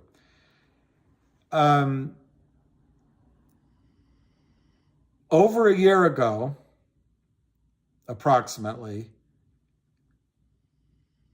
GTII entered into negotiations with Wildfire Media to acquire 1-800 Law Firm, a law firm full of lawyers. I don't know, you know a lot of lawyers. They're nice at cocktail parties, but when you go into their conference table, they know everything. And for whatever reason, it took forever to negotiate and get the final documents done, get it all completed, get the agreed terms signed, sealed, and delivered.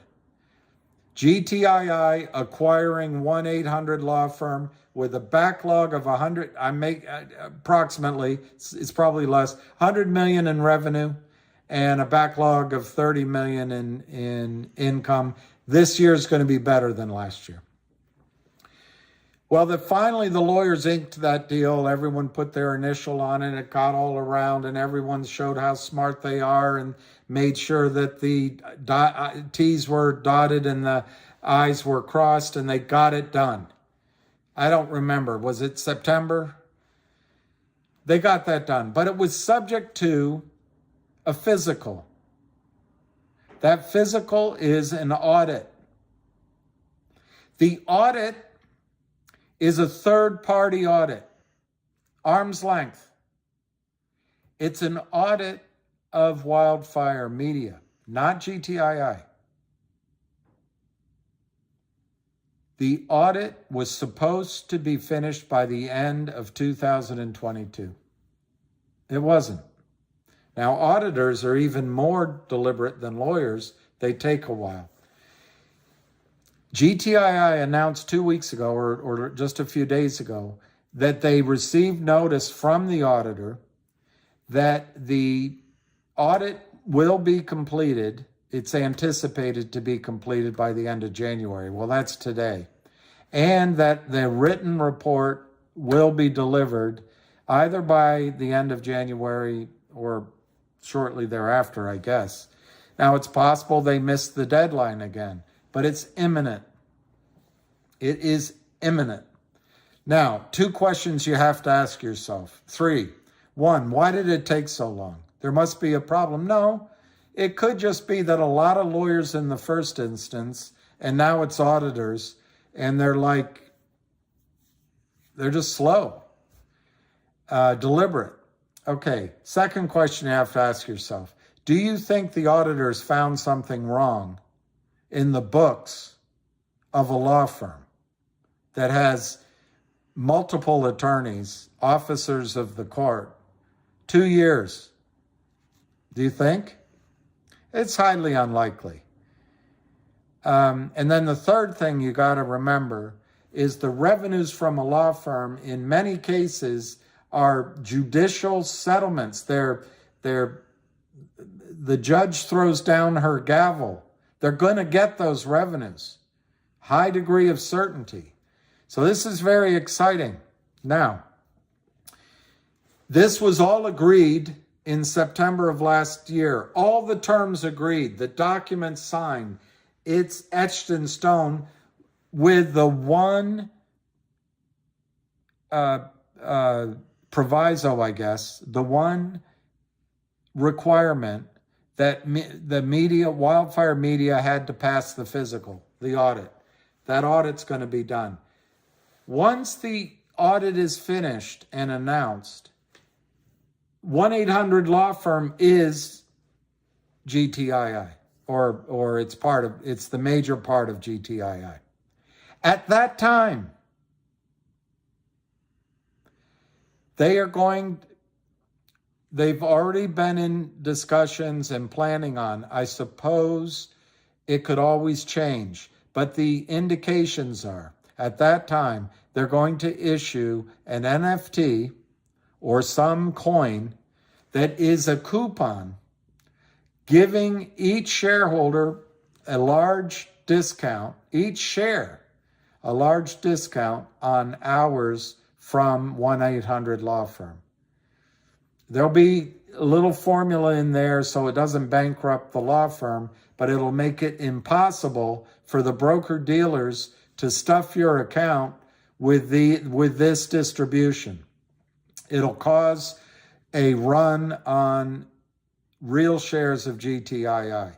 So this will be done on Upstream. The coin or the NFT that represents the coupon for a discount on hours from 1-800 law firm will be done on Upstream. But can you see the flaw in asking when and what time on that? You need to have had the merger with the law firm first before you can issue. GTII can issue. GTII has to buy the law firm before GTII can issue a coin or an NFT on Upstream. So, we can go, oh, it's taking forever, what's wrong? Or we can just take a second and say, you know what? The audit was supposed to be finished at the end of 2022. It didn't get done. Oh, there must be something wrong. There must be something wrong. Well, could say that. Or you could just say, there's holidays, it's auditors, it's 2 years of complicated work. They want to get it right. Things take time. So now it's the end of January. But the idea of the Upstream NFT is predicated on the auditors finishing their job. So as we wait for that NFT on Upstream, which I think will happen, at least an announcement will happen almost right away after the 1-800 becomes part of GTII, then while we're waiting for that, the dual listing application is still sitting there. Upstream wants to get it done because Upstream wants to build this business. GTII wants to get it done. Why? Because they want to trap the short so it helps cause a squeeze for your shares. That's Upstream on GTII. Upstream on CRTD, the OG collection is going to be distributed in the SEC filings. It says as another over-the-counter stock. So they may still do that, but it's definitely going to be distributed either as a dual listed stock on Upstream, or they're going to skip the over-the-counter and simply do the distribution to Upstream. That's CRTD of the OG collection. That's been announced several times, and it was reiterated here on January 7th. So, or 6th or 9th or whatever the day was. I just read it. I read the headline. But in the body of it, Jeremy Frommer reiterates that he's going to distribute, and it's going on Upstream. So those are the Upstreams as far as it relates to our two stocks. When you were told to move over to COSM because Upstream wasn't acting quickly enough in GTII, you were told that COSM was going to be listed on GTI on Upstream. Those were words, my friends. Those were words. No professional like an accountant will rush the job. Their reputation rests on getting it right. Otherwise, they'd be liable. Reputation is everything. Yes, ma'am, Susan. Yes, you are right. Thon Lee, today is the end of the month. Is GTII 1-800-lawyer merger concluded yet? We don't know, but I would assume that it's highly likely that today they received the letter from the auditors.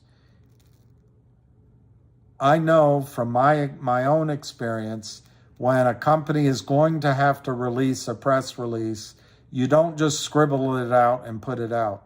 So I would, if they received it today, it is entirely possible tomorrow morning they will make a press release announcement about it.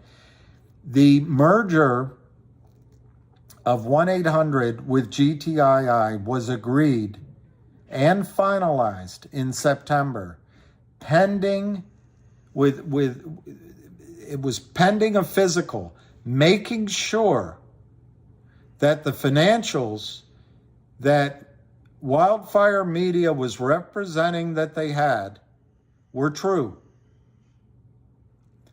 The only way to do that is with a third-party auditor. The third-party auditor promised to get the audit done by the end of 2022. They gave in writing that it was going to be done by the end of January. I can see no reason why the audit is going to fail. They've contacted the company several times saying they were working on it. If there were something wrong, I think they would have already said it. So, the merger has been agreed. They just need the audit to cut the ribbon.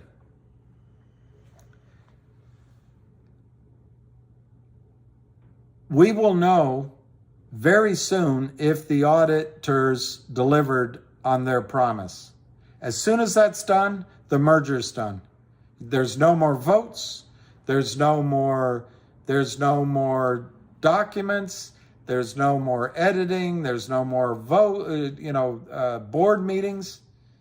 It's all done. As soon as the audit's received with a thumbs up, the merger's complete.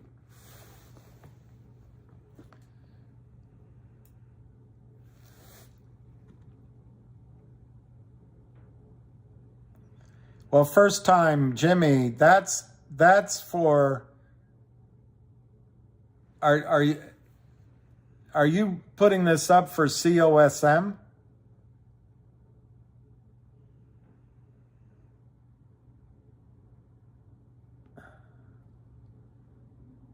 Or this is for, well, I admitted to you, Jimmy, I didn't read the whole thing. Let me see, I'll go to page 11. If you're talking about CRTD.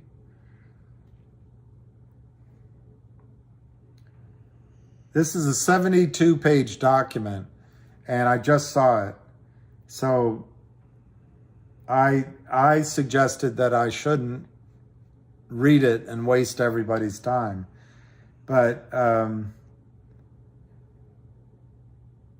the resale from time to time, not the issuance, the resale of 11 million shares of our common stock.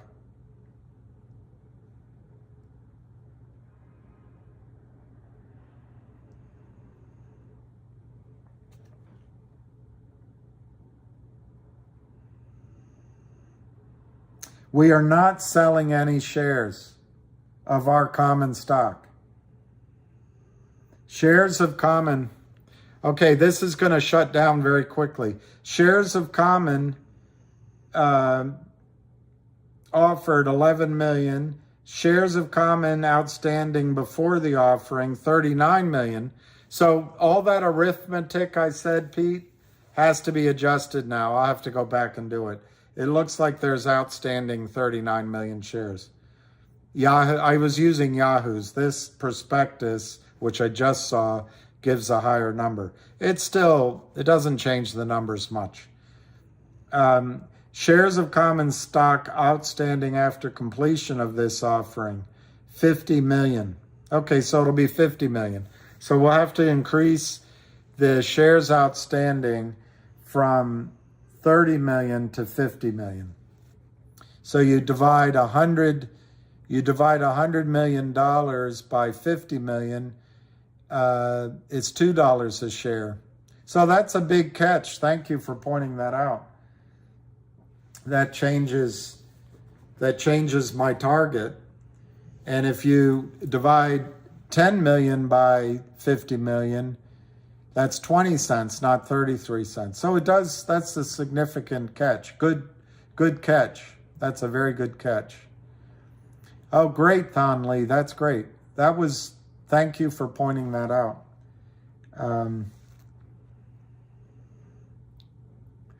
GTII had a planned conference call at 9 p.m. tonight, per ham. Any idea? No, I'm sure it was maybe talking about this audit. Ken Griffin of Citadel, he said he would serve as Treasury Secretary. He said he'd provide liquidity for us as a country. So I'm down to 5 minutes battery. If it pops out, I'll go until it ends if we don't say goodbye first. But yeah, first time Jimmy, that is a great read there. I don't think it significantly changed. It changes the magnitude, but it doesn't change the, but this money's already been raised. Anyway, I haven't read it all, so I should read it before I give my conclusions. Ham's golden ticket said February 1st. JD, the golden ticket, February 1st. I thought the golden ticket was talking about this.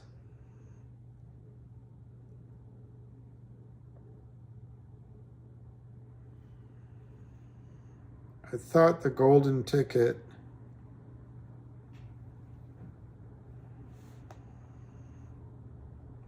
this is the golden ticket, where it says net short portfolios with the top driver being concentrated short position in GTII and Alpine fall below their back testing target.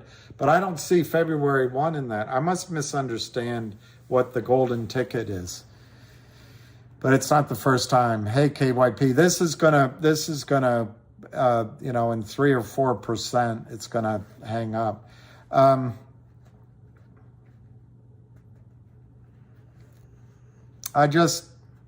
don't know what that I'm sorry, JD. I don't know what the February 1st date is.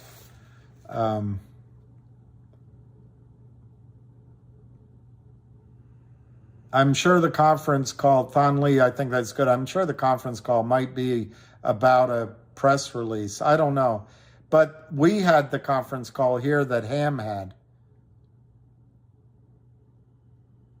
I know, we need it now, Thon Lee. We all feel that pressure. I think that's any minute now, Nicholas. MMTLP, I know. There are a lot of runners. I think GTII is on the verge of trading significantly higher. And don't be afraid to take some money off the table. Arca, remember that guy Arca on YouTube? He says $18 soon.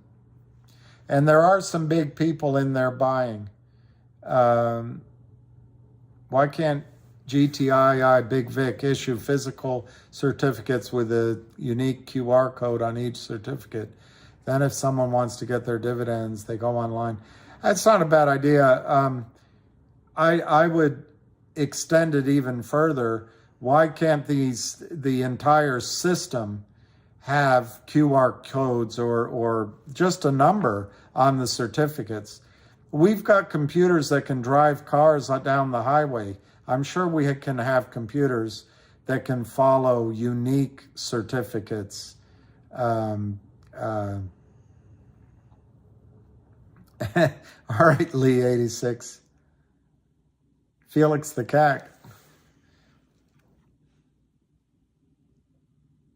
10 a.m. doors open. Specifically had February 1st day as 10 a.m. doors. So, JD, I have to, probably when I wake up tomorrow morning, I'll go, aha, that's what he was talking about. But it's going over my head. Yeah, Arca, I think, does a pretty good job on the trading. February 1. I'm lost. I can't even BS you about it. Golden ticket. What is it, Sharon Lee? February 1, 2023. I will ask your guys' forgiveness. I'll know what that means next time we get on here. I don't know what the date means. I really don't. February 1. I can't think of it. Yeah, okay, they've given the ticket, but why does February 1 have something? Blockchain can track everything. I agree. The reason they don't do it is because it gives advantages to the system by this criminal behavior. And it helps, ultimately, people like Goldman Sachs. There's a picture of a golden ticket with this on it. All right, Michael, I'll look it up. I don't like being... I saw something going around that was a golden ticket from Willy Wonka. All right. I don't know what the date means, though. I really don't know. Craft dinner sounds great. A craft dinner. All right. Oh, yeah. Nicholas. Tomorrow's February 1. I wasn't thinking like that. I was thinking February is a ways out. All right, so you're talking tomorrow.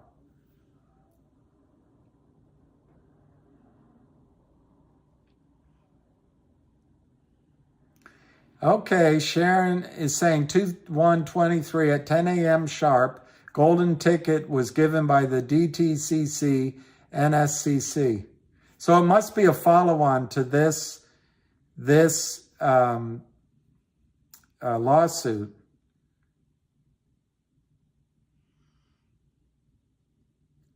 And it may be that Alpine has to buy in their position.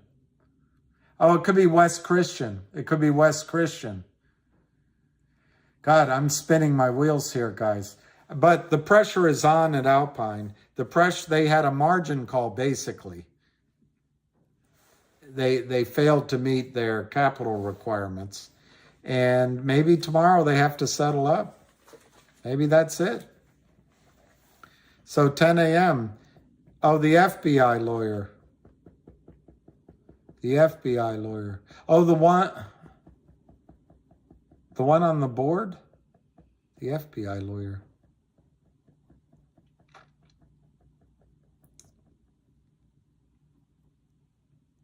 Willy Wonka opened the factory to the winning golden ticket on February 1.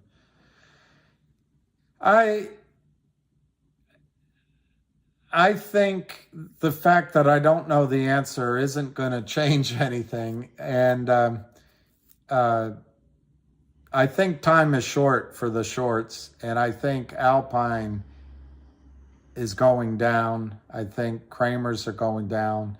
These opportunistic shorts are going down. And I think GTIIL is going up. And CRTD is going up. So... anyway, I better say goodnight because the computer's just going to go black if I don't. So we will, AMC APE, a special dividend. Oh, it's AMC and APE. Well, I didn't know that. Nicholas, in and out of GTIIL. Okay. Peace. Peace, love, and happiness. And a tail wagging dog with a big smile and a kiss. All right, see you later. From the dog, I mean. All right, good night, good night. Good night, good night, good night, night. Good night, John Boy. Good night, John Boy. Good night, Mary Ellen. Good night, Grandpa. Grandpa bought a rubber. All right.